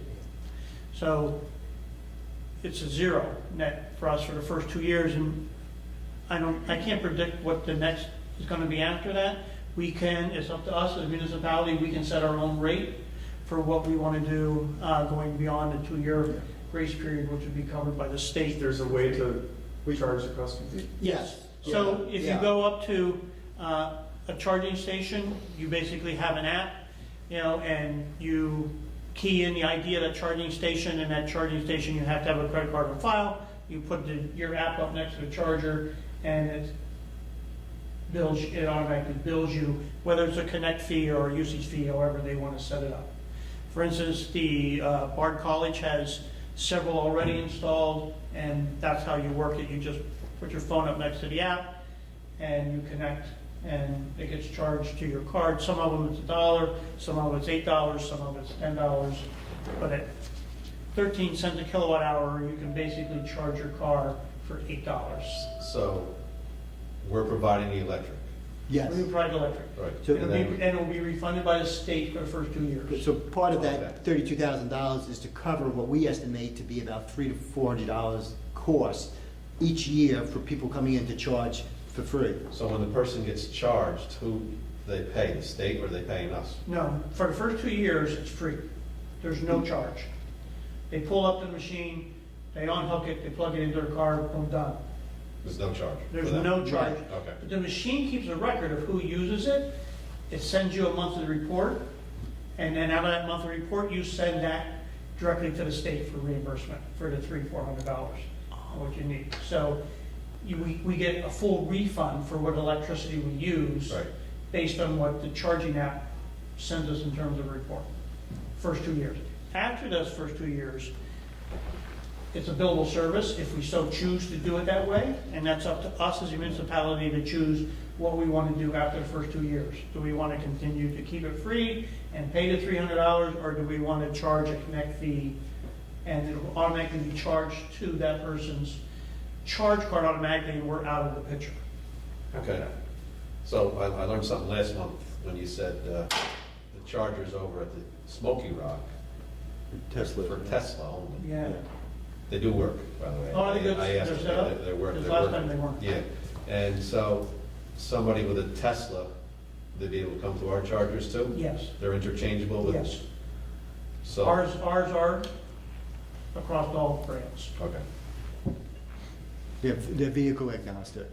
Mhm. So, yeah, but that's, We're not gonna eliminate that. Well, but I don't want to get too technical, but is it the charger pump, whatever you want to call that thing, are they different for Teslas or are they different than they are for regular, a Leaf or a Chevy Volt? Why can't a Chevy Volt go to a Tesla thing? So the Chevy Volt is a hybrid. It's not an electric vehicle, and it does take a different charging than what some of them do. Some of them are outfitted with this level 2 charger. Some of them are outfitted with level 2 and level 3 charging with them. So it does matter by brand. For instance, if you're only a level 3, which there is no cars out there that are only level 3 right now, they could not use a level 2 charger. But that doesn't exist today. But it is a generic charging plug, Okay. and it's a generic adapter that you plug in. Tesla has it, Chevy has it, Ford has it. It's generic to all cars. Okay. Yeah, That's kind of good. cool, really. Yeah, yeah. It works. so I guess then I would look for a motion, or, I don't know that I need a motion, it's just a. Yeah, we should. To, Because we're submitting a grant. yeah, Well, you guys did a good job on this. I went through it and Thank you. very thorough, Thank you. very good. thank you. So I'm going to make a motion to submit the grant for the 4 to NYSERDA for the 2 dual port EV charging stations in our municipal lot behind Village Hall. Second. All in favor? Aye. Aye. Opposed? Carried. Thank you. Good, great job. Thank you. Complex.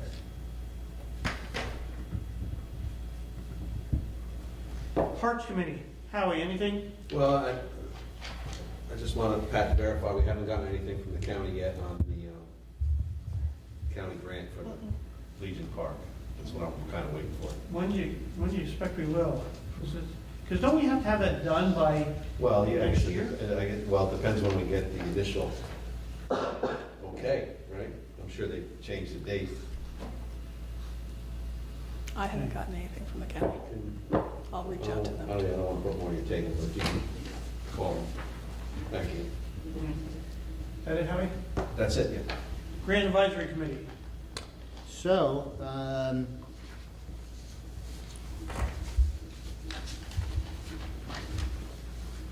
separate from the grant that we just discussed, I wanted to add one more thing relative to the EV grant, that's a stepping stone. So that gets us more closer to the 4 high impact items. I raise that because we know that those municipalities that have achieved that, I'll use Red Hook as an example. Once you achieve those 4 of the 10, then you are entitled to, in the case of Red Hook, $100,000 to spend. I don't want to say freely, but to spend on other initiatives related to clean energy. Red Hook, in fact, is using them for vehicles, their money. So we see, obviously, more build on this particular grant, but even separate from, these are great initiatives.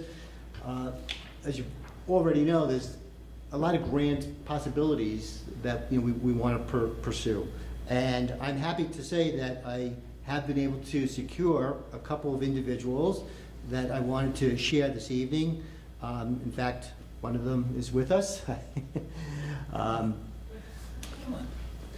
Yeah. So Get on camera, Kathy. this is Kathy Dobson, and I'm delighted to share a little bit about Kathy. I also want to just further articulate that one of the reasons that I really wanted to dig in and roll up my sleeves on this particular grant was to see what would be the types of qualifications that I would need. And I like to say that everyone said, well, you need a grant writer. No, we need grant responders. That's what we need. And this particular grant, there were a lot of things that I could have delegated out if it is to an individual that has the type of qualifications that I'm anxious to share with the board and the mayor this evening. So I have two individuals, Ms. Kathy Dobson, who is here, as well as Ms. Betsy Armstrong. Both of these women are young women and have great energy, but also bring a lot of intellect. In the case of Ms. Dobson, Kathy has a bachelor's and a master's in mechanical engineering from Massachusetts Institute of Technology, MIT. Kathy's work experience, 6+ years in business consulting, focusing on intellectual property, and 4 years of technology transfer licensing. Computer skills, which you've heard me talk about every opportunity that I have in terms of what we would be looking for. Kathy is really has quite a strong background, fully familiar with the Microsoft suite of Word, Excel, PowerPoint. Just that's critical. And then all the new evolution of Google Docs and their equivalents. Adobe is really important because we want everything to be in PDFs. Kathy, by the way, is a product of our own local school system, a graduate of Rhinebeck Village, and I think that your dad actually has an electric vehicle, right? And Betsy Armstrong. Betsy has a bachelor's in English from the University of Michigan. Betsy's work experience is actually mostly in athletics, water polo Olympic Development Program, the water polo junior national team.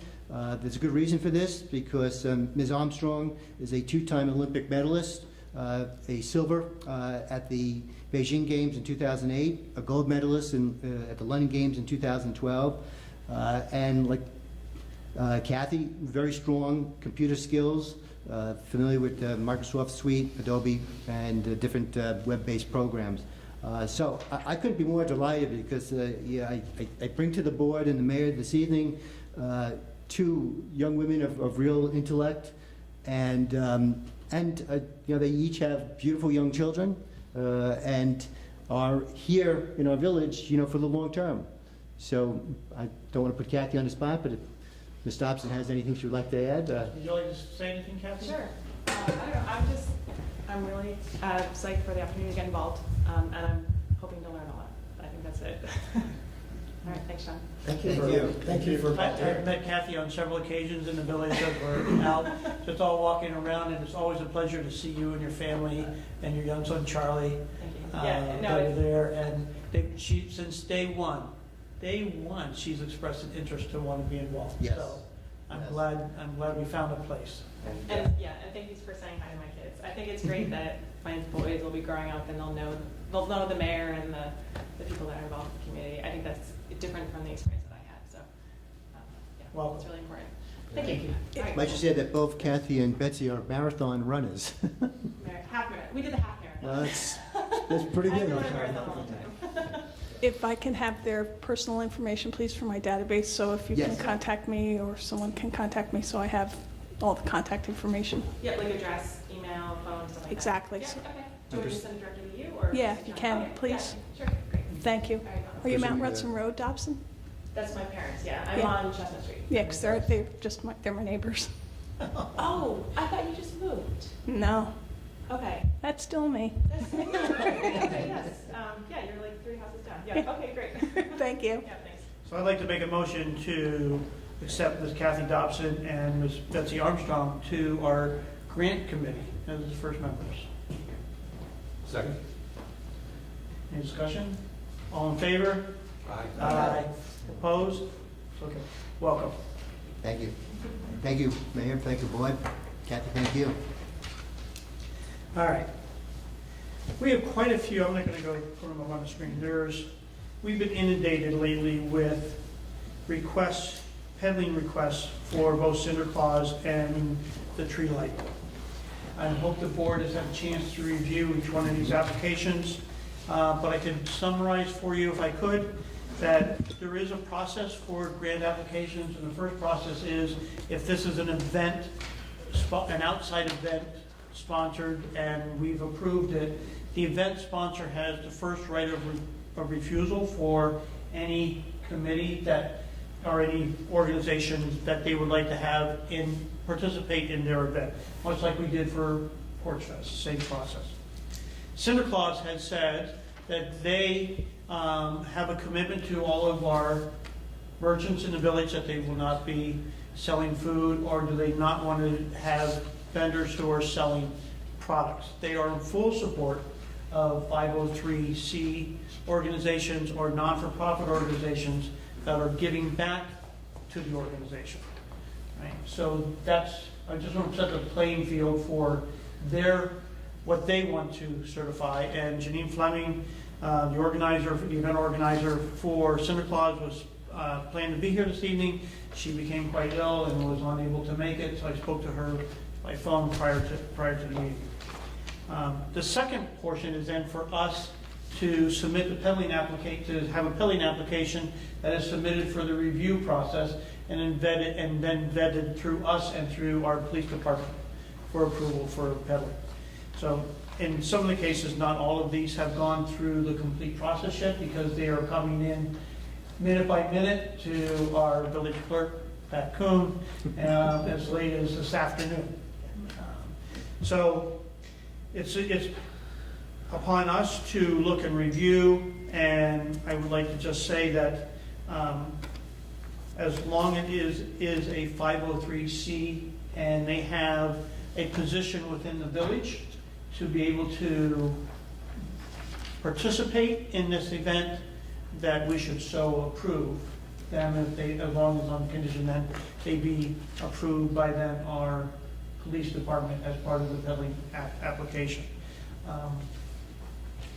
So I don't know how, Pat, you may be more familiar with some of these than I am, right? In terms of summarizing. Yeah, I can just go. Summarize. Rosie Kahn is a town of Rhinebeck resident. She's a young student. She's not a 501c3, but she's fundraising for, I believe it's cancer. Daniel, I think she's in 6th grade, right? yeah, she's a St. She's Jude's, a little kid. So can we ask questions as you go through? Sorry. Does she have Yeah. a place where she's set up? Yes, Savings Bank. Yes. And she's already talked to the merchant. She's got approval from the merchant. Right. Daniel Gonzalez is a vendor from New Jersey who wants to come up and sell pretzels. Hidden Hollow is a riding camp for young adults and children with disabilities in the town of Milan. They're a 501c3. They've got approval to be at Foster's. They're the only ones that have approval to have a table at Foster's. Gentle Giants is a Rhinebeck 4-H group that is meeting. They're going to be in the Savings Bank parking lot for the tree lighting. Ramapo for Children, I think everyone knows what Ramapo for Children is. It's a camp for young adults in the town of Rhinebeck. They also have approval to be in the tree lighting. Right. I'm sorry, I just noticed on the Ramapo, in the driver's license appears to have expired. Oh, she gave me a copy of it. Okay. I didn't notice that. I just made a copy because they were coming in minute by minute this afternoon. Oh, yeah. So I will. It recently passed. Okay. Yeah, She probably didn't even realize that. I'd like to get back and just do this in groups so we can address maybe the first three because they are Santa Claus only. Before we go through more, do you want to summarize them all first? Process. Yeah, because there's more Santa Claus. They're not all in okay. order. Rhinebeck High School Model UN Club, that's self-explanatory. That's Santa Claus and tree lighting. They did not have an area that they had mentioned for Santa Claus. Culture Connect, she has a location by the attorney's office, I think it was, on East Market Street for Santa Claus and the tree lighting. The Rhinebeck High, maybe the UN Club did. It was by the liquor store, I think. Rhinebeck High School, 11th grade, that was for Santa Claus. That they do not have a location. That came in late yesterday afternoon, and she had thought she had permission for Foster's, but the property owner said no. Rhinebeck Interact Club, Santa Claus and Tree Lighting, that's also a Rhinebeck High School club, and they do have permission for a property, from a property owner. All the ones that are selling any items of food have all reached out to the Dutchess County Department of Health, who has gotten back to them and given them guidelines, because at Santa Claus, they will have health inspectors going around. All right, so let's go back. Rosie Kahn, the sixth grader, selling. Any objections? No. No. Daniel Gonzalez, pretzel Sinterklaas. Not approved by Gene Fleming, really? Yeah. Right. That's for And profit. this is not for profit. It's not a not-for-profit. It's not a It's not-for-profit, profit. yeah. Right. Right. So my recommendation is no, in terms of selling. Any objections? No. Nope. Hidden Hollow is a 501(c). It was my impression, though, that they were using fosters. Correct.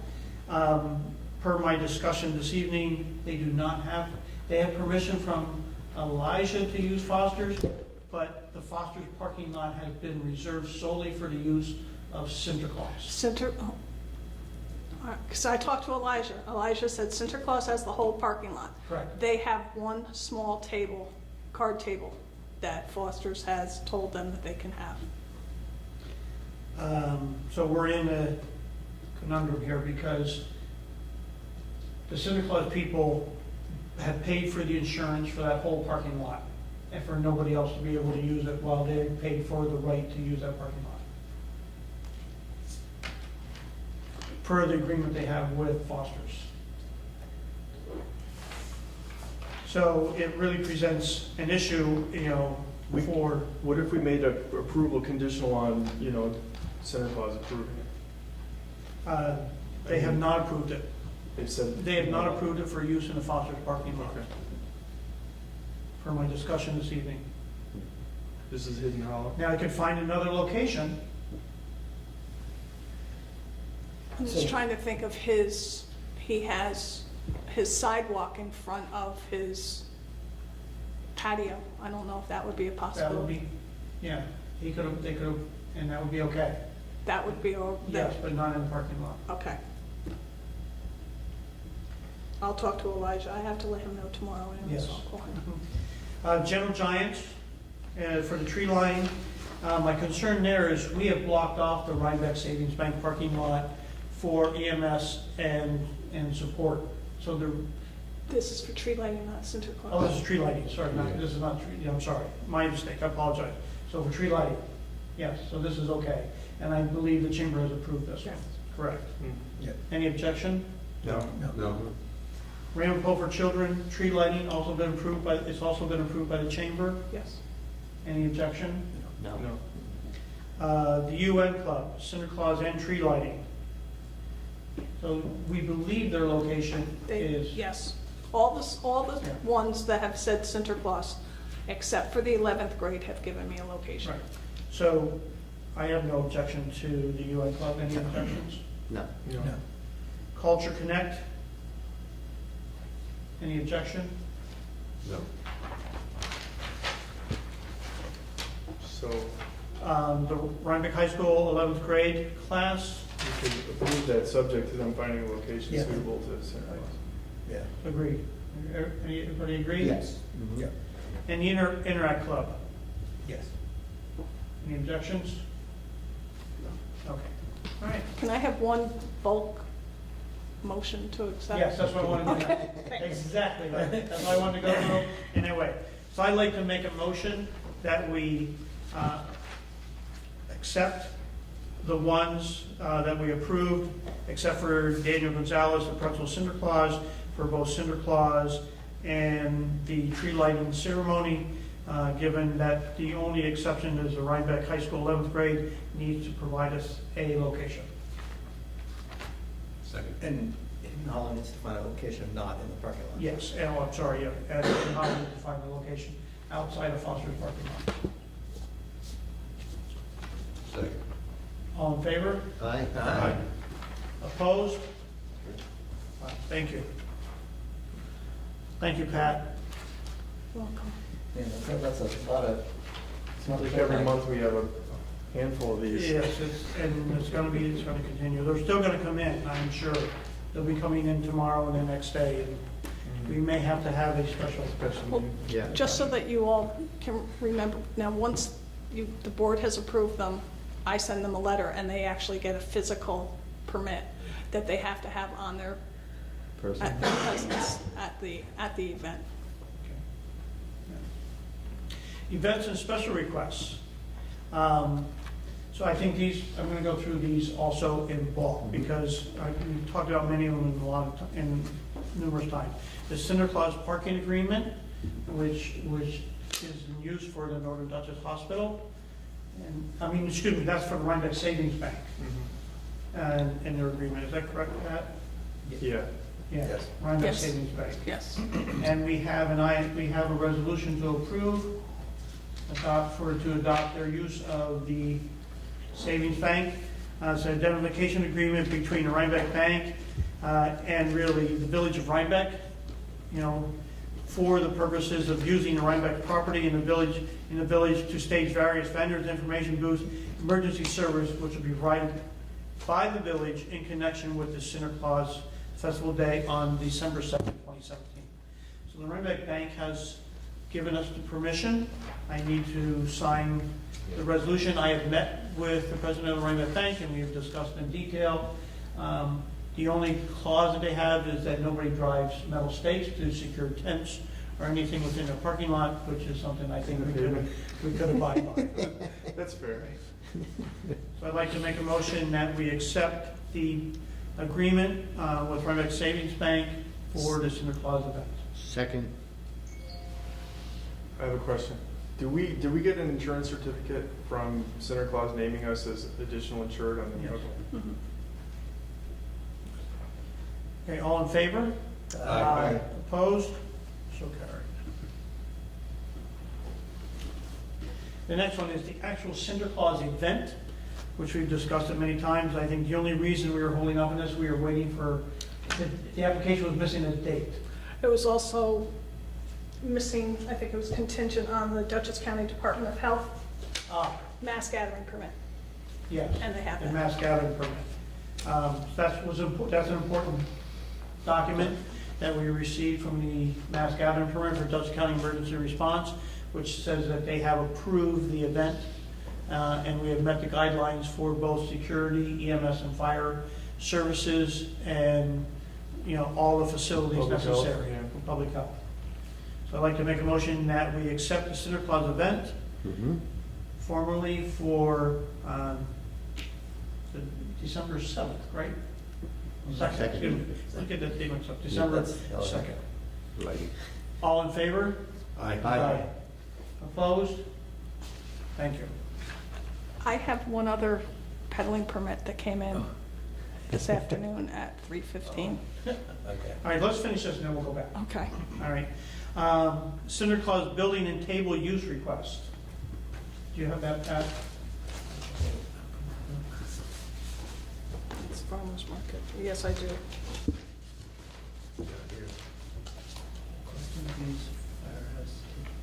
Did I put it on? Yeah, it's on. Yeah, it's on there. It's on there. I did. Could you read it? Certainly, it's Santa Claus, it's for their Crown and Branch workshop. Rebecca Holt is the coordinator for it. They set up on Friday afternoon, about 3 o'clock. They come in on the 2nd in the morning, and they have or during the day, and they do their branch and crown workshops up here in the big room. They clean up afterwards. They get the use of a couple of tables, and like I said, they clean up afterwards. They use Rhinebeck High School students for community education, or their community service credits, and that's who does all the cleanup. Make a motion to accept, I'd like to make a motion to accept the Santa Claus building and table use request in the Village Hall. Second. All in favor? Aye. Opposed? So carried. Thank you. There's a request also to use Pocahontas. Do we need to vote on that, or? Pardon? For who? Pocahontas? Yeah. Right. To Mr. Asher. I'm writing to request the appearance of Pocahontas as part of Santa Claus the 10th annual. As you know, we love her. She was a hit the last couple of years for all who saw her. People love being able to get up close and hear about her more in detail. So here's the official 2017 request to use Pocahontas. Who's requested it? To Gene Fleming to Kevin Asher. Oh, she's a little, Oh, that was, I guess that's a fire department issue. yes, we need, the fire department, the fire department have to make approval on that. And they can do that solely without us. Right. Okay. Okay, so we'll defer that to the fire department. to Kyle Haney though, not Kevin Asher. Yeah, it should be kind of. Yeah, or the fire chief. Yeah. All right, farmer's market banner request.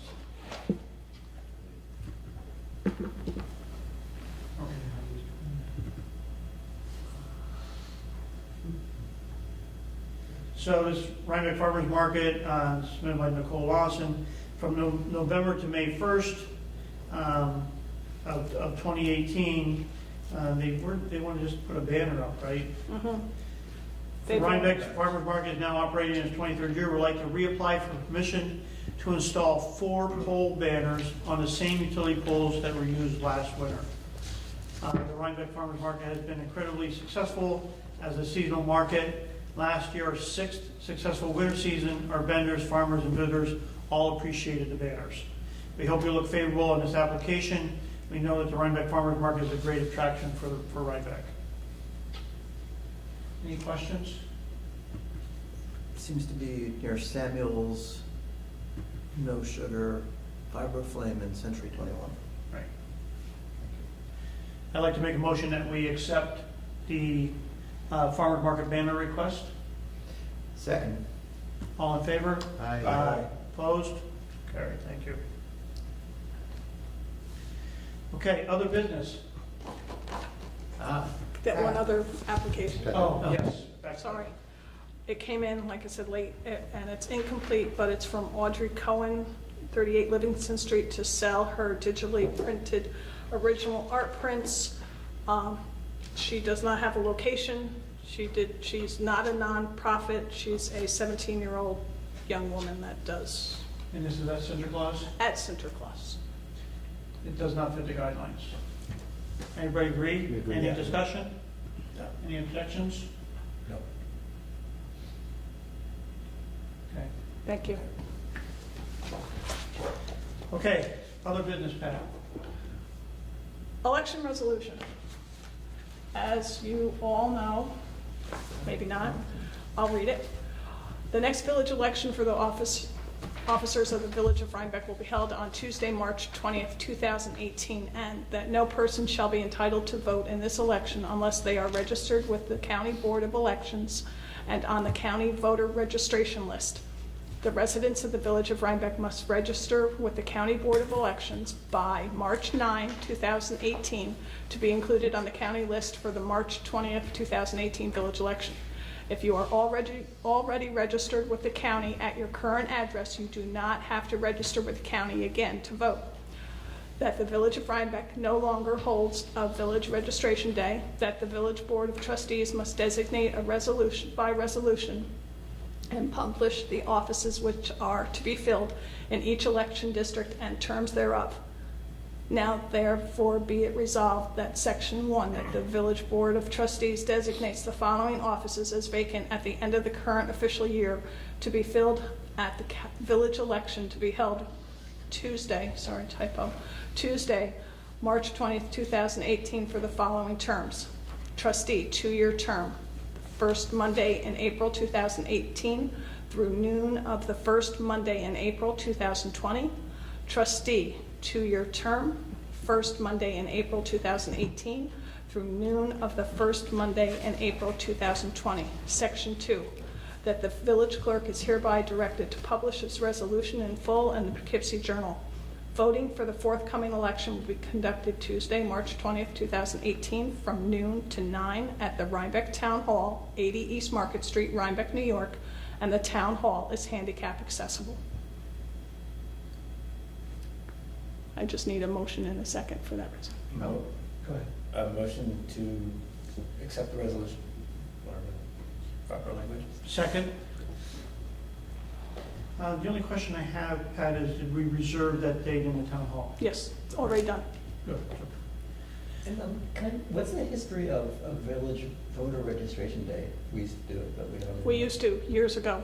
Well, You did. when I was here, yeah, they used to have a registration day. It would be on a Saturday, and people would come in and register for a half a day, but it wasn't, the turnout turned to be so slow that it was warranted that we didn't really require to have a vote registration day. It wasn't it was cost prohibitive. So, and this idea of it effective in practice. Right.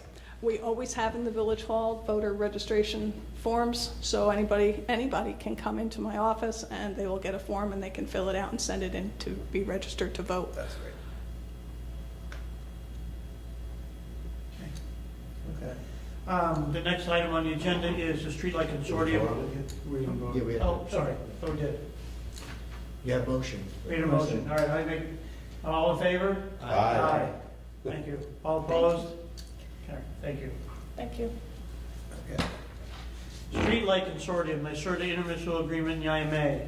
I can jump in. Go ahead. Okay, so basically, this is yet another IMA. It is with the town of Red Hook. And basically, this is another step in evaluating if the village would like to convert its street lights to LED lights. Basically, the situation is that the town of Red Hook is acting as a lead agency to aggregate various villages and town in the area to put together the specifications to have companies bid on installing and servicing LED lights should we choose to go in that direction. This agreement has been looked at by the village attorney. He signed off on it. Basically, it doesn't commit us to anything. It says we would like to be a member of the consortium so that Red Hook can go out and create the bid document. And depending upon what comes in the bid document, we can accept or reject the parts of it that we want. By being an early participant in this process, we do get the benefit of free consultation from Pat Courtney Strong and the Mid-Hudson Streetlight Consortium. And that's their sweetener for being an early adopter of the resolution, that they will essentially help us with the conversion process. So, as I said before, our village attorney took a look at it. It doesn't commit us to anything other than saying, yes, we're willing to look into this, and the village of Rhinebeck will be, the village of Red Hook will be effectively the lead agency. So this is a program where we would at some point we would buy the lamps from Central Hudson? No.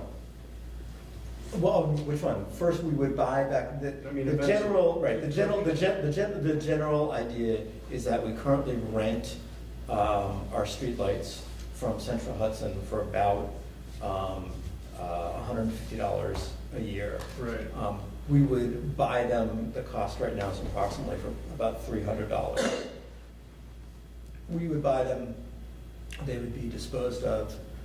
And then we would have a company come in. We would design a new street lighting system using LED lights, and that they're being much more energy efficient, much longer lived, and a lot cheaper to operate than regular street lights.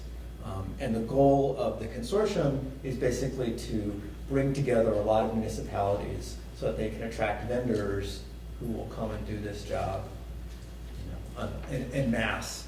And then we need a maintenance agreement with. Right, and that's part of what what Red Hook will be soliciting. So they're looking to find vendors who will both do the replacement and have the long-term maintenance agreement. So it ends up being a lot of money per fixture. Yeah, and also, because you have to pay the 300 and then probably 350 or whatever they cost to put the new fixture. Well, I think, I mean, we're not at the actual money, but I think the idea is that we're spending $150 a year.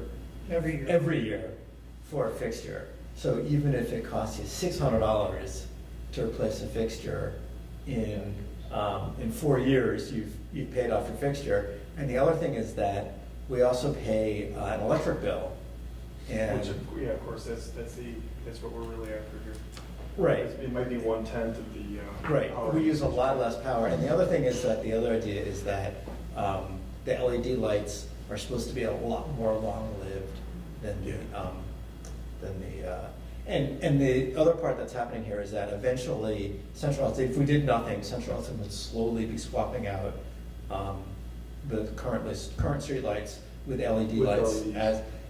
And the other thing this does is it gives us a bit more control in the process, because they go ahead and kind of slap in whatever light. They have one LED light. Right, and so we can be a little bit more, we can be a little bit Cold more. blue, bright. Right, we can be a little bit more selective about what we want to do.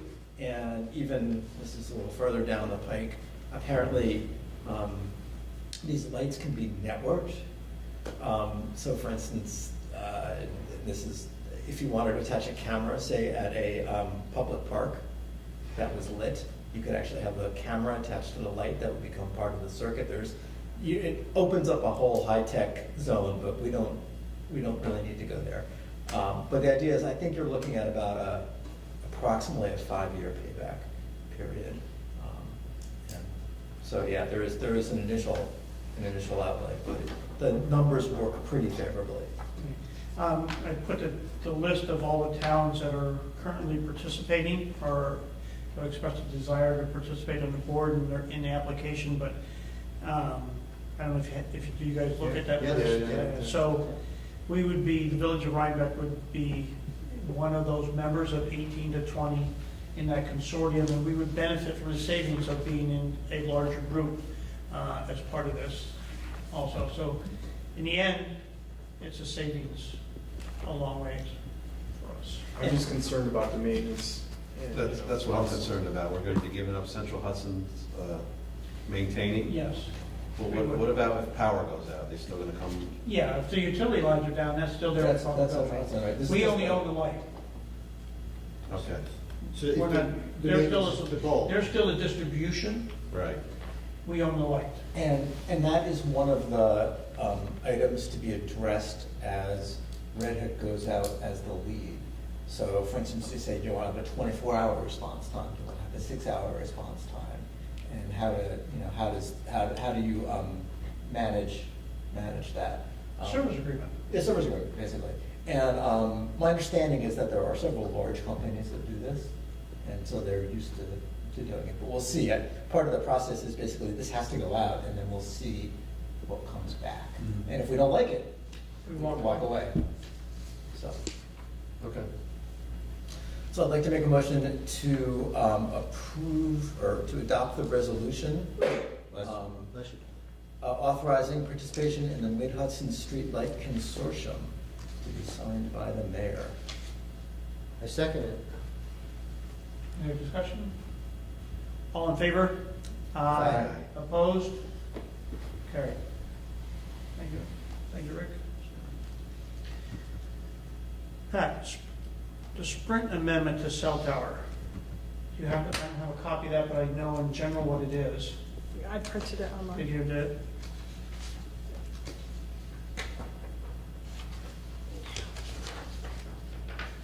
It's not in the, Cloud. not on the cloud. No, I think it fell out of the cloud. I spoke to John Benn on this. This is Sprint now coming back, wanting to make some amendments to our existing cell tower. I worked on a couple of those. This must be like the third amendment, or it's. Yeah, this amendment really has no effect to the aesthetic value. What they're doing is they're changing the existing equipment that is up on the cell tower today, replacing it with newer equipment. Does not change footprint, does not change additional equipment, anything else. but it does net us another $120 a month to allow them to replace their older equipment with newer equipment. That's the net of it. It's been, the structural integrity's been looked at and approved. Yes, this has all been done with Crown, who is in part of the Right, they manage the tower. manage the tower. So I'd like to make a motion that we accept the Sprint amendment to the cell tower agreement. for our Did tower. Rich saw that, or the McCabe Mac saw that? Did they approve it? Yeah, I sent it to him. John had, yeah, John and, yes, it was. Okay. I'm trying to remember, we've sent so much through John. So many things have gone back and forth with him, but yeah. So I'd like to make a motion to accept the Sprint amendment cell tower. Second. Discussion, all in favor? Aye. Carried, thank you.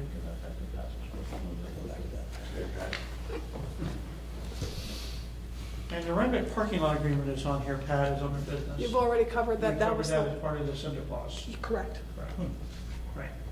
Okay, I'd like to make a motion to accept the minutes for our last board meeting on October 10th, 2017.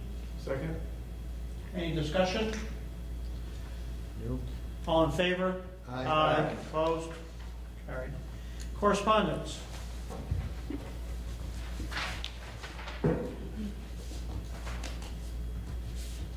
I'm getting it. I know, no hurry. I'll start with, we have received a letter from Panda 2013 regarding 2008, did I say 13? 2018 Panda funding, and I'm just going to give a summary. It goes over what the overall funding request for 2018 remains the same as 2017, $72,900. And historically, the funding has been divided among the municipalities based on the pro rata population of the Spectrum, formerly Time Warner subscribers. And the village of Rhinebeck currently is $17,496. That's what it was last year. And it goes through all the expenses. It gives the whole budget, annual budget for Panda. So we received that. If you have any questions, can I keep going? Good. Do you have any questions, Dan? Danielle, anything you would like to add, Danielle? Okay. Anything you would like us to do to help you? We can talk about that later. Off camera. I received an email. I've been working with the Rhinebeck Historical Society, and I wanted to put it in the minutes somehow so that the public is aware. The Rhinebeck Historical Society have borrowed my old minute books from 1834 to 1866. And with the help, I'll read the email, Sue Quimby's work summarizing the minutes for every meeting recorded in the minutes book for the period from May 26, 1834 through March 3, 1866. There are 474 meetings in this period, taking up some 259 pages of the earliest 1834 to 66 minute book. So what they've done is they have scanned them, then she wrote a summary. The summary is on, and all this is on our website, in our historical docs. And if it wasn't for the Historical Society doing this, that this would not be done. And I am so grateful to them for taking this initiative and the time that Sue Quimby and the people on the Historical Society, Sue Quimby and David Miller, have basically been the two people. And I just want to publicly thank them for treating the minutes with the respect and for doing all their hard work. Vote of thank you, I think, from all of us. Yes. It's a work in progress. They're going to continue on, and they're going from the oldest part, and then hopefully I'll go from the newest part, and we'll meet in the middle, and we'll be scanned in and done. Just one comment, that we also made accommodations for them to post them on our website. Correct. I gave them I had to give them, as I'm the records management officer of the village, I gave them the permission so that they could go in and actually put it into our code so that it's accessible to the public. So you go to our website, there's a big yellow bullion, you hit the bullion, and it can bring up all our village minutes, plus the old historical docs, plus any documents that you would want regarding permits and applications. So, sorry for that public service announcement, but that's my, Well, but that's a good public. that was my, I personally received, as clerk, I received a letter from Assemblyman Cahill, and I was invited to an event at his, in his district, and it was down in Accord, and I attended that, I think it was last week, and it was for a fallen comrade from the Vietnam War, and it was a local person. And I've worked with Assemblyman Cahill on the Veterans Affairs and acknowledgement, so I think that was one of the reasons why I was invited, but it was an honor to represent the village of Rhinebeck down at that event. Thank you, Pat, for representing us. You're welcome. We received from New York State Department of Financial Services vacant and abandoned properties, and they're having a seminar, a session schedule on Tuesday, November 14th in New York City and Wednesday, November 15th in Long Island. And they had one, and this was passed around, they had one on November 6th as well in the Hudson area. And it's for exactly what it says, for vacant and abandoned properties and how municipalities can handle them. I received from, where am I? Rhinebeck Community Service, with the help of Mayor Bassett. Maybe you want to, after I just give a little history, you can add to this. I've been asked, and I will be going to the Rhinebeck High School on December 5th and 6th to come to the high school and share my knowledge about working in the public sector and the volunteer opportunities available here in the municipal hall. And so I'm going to be going and speaking to them on December 5th and 6th through their college and careers class. So Pat is going back to school. I'm going to high school. Actually, so I just would like to add a couple more sentences on this, because we've established a collaboration with the Rhinebeck High School, and is proceeding very well in terms of, we are been involved with them in a long time in getting summer help. Which has been useful for us. We've now engaged them into our record retention, and our village clerk, Pat, will be going to talk to the careers and college group to come and participate and actually come to the village hall and get community service credit for working with us. So thank you very much, Pat, for extending that. They participated in our tree planting ceremony, and now we've taken it to the next level where I'm working with the senior high school journalism class, and on an assignment that will be graded as part of their curriculum on documenting the first step will be documenting what is a village.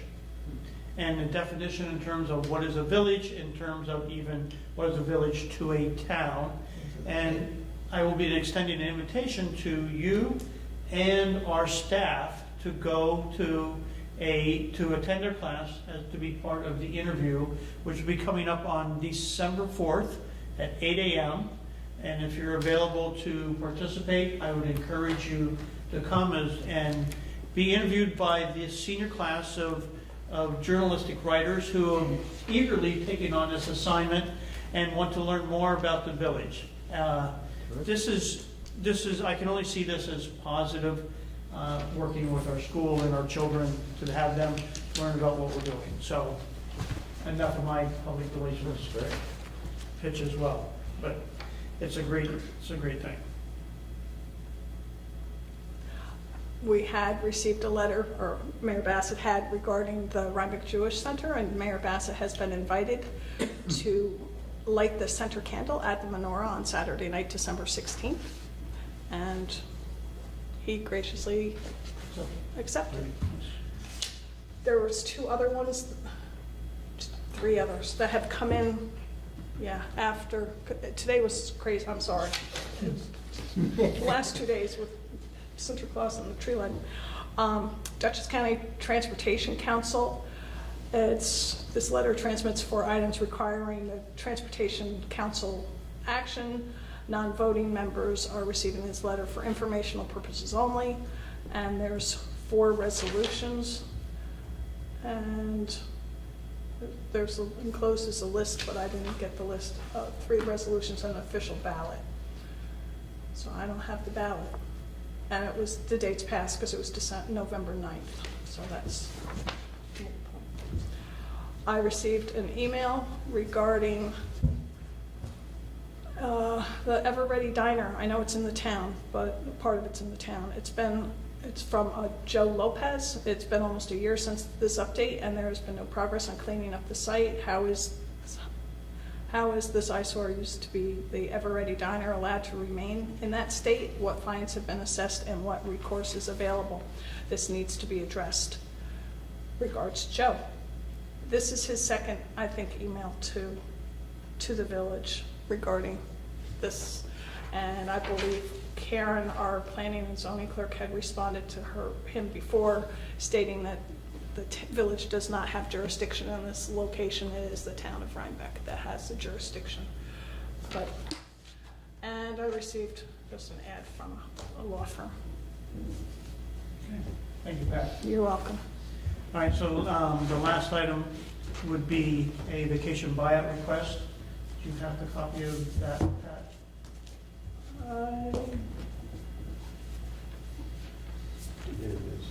Yeah, I have it here, but I have the original, but I think it's in my office.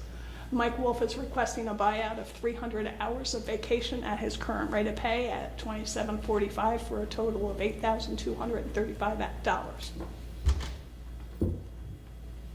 I'd like to make a motion, we accept the buyout for Michael Wolf. Second. Just a quick question. Any discussion? You don't know how many hours he has total, do you? He had like 1,000 Okay. or something. He definitely has time. Okay. Yes? All in favor? Aye. Opposed? So carried. Thank you. Public comment. Having heard none, I'm going to make a motion, we adjourn the normal meeting to go into an executive session, and make a motion that we adjourn to go into executive session. Second. All in favor? Aye. Aye. Opposed? Okay. All right, I'd like to make a motion to close the executive session. Second. All in favor? Aye. Aye. Okay, now back into regular session. The first motion I'd like to make is to appoint Danielle Rector as to remove her from the 90-day trial period and make her, I'm going to use the word permanent, part-time, 30-hour police clerk. All in favor? Second? Second. All in favor? Aye. Opposed? As part of achieving this, Danielle Rector has also received certifications and has obtained a high-level grade in terms that put her in the top of the civil service exam for the civil service exam she took for this clerk position, in regard to giving her a merit increase from $13.79 to $15 an hour, effective November 13th, which is the beginning of the pay period. Second. All in favor? Aye. Opposed? So carried. Howie. Okay, I'd like to make a motion to give Brian Bacamo from the wastewater department a $1 an hour raise due to the fact that he has gained a certification for operator grade 2. And I'd like to have this retroactive to when he did gain his certification, which Pat has a record of that. It needs to be going from $16.06 an hour to $17.06 an hour. Second, sir. Discussion? All in favor? Aye. Opposed? So carried. Okay, with that, I'd like to make a motion to close our meeting. Second. All in favor? Aye. Opposed? So carried. All right. Thank you. Thank you, Danielle. Thank you. Thank you. Thank you. Well, thank you.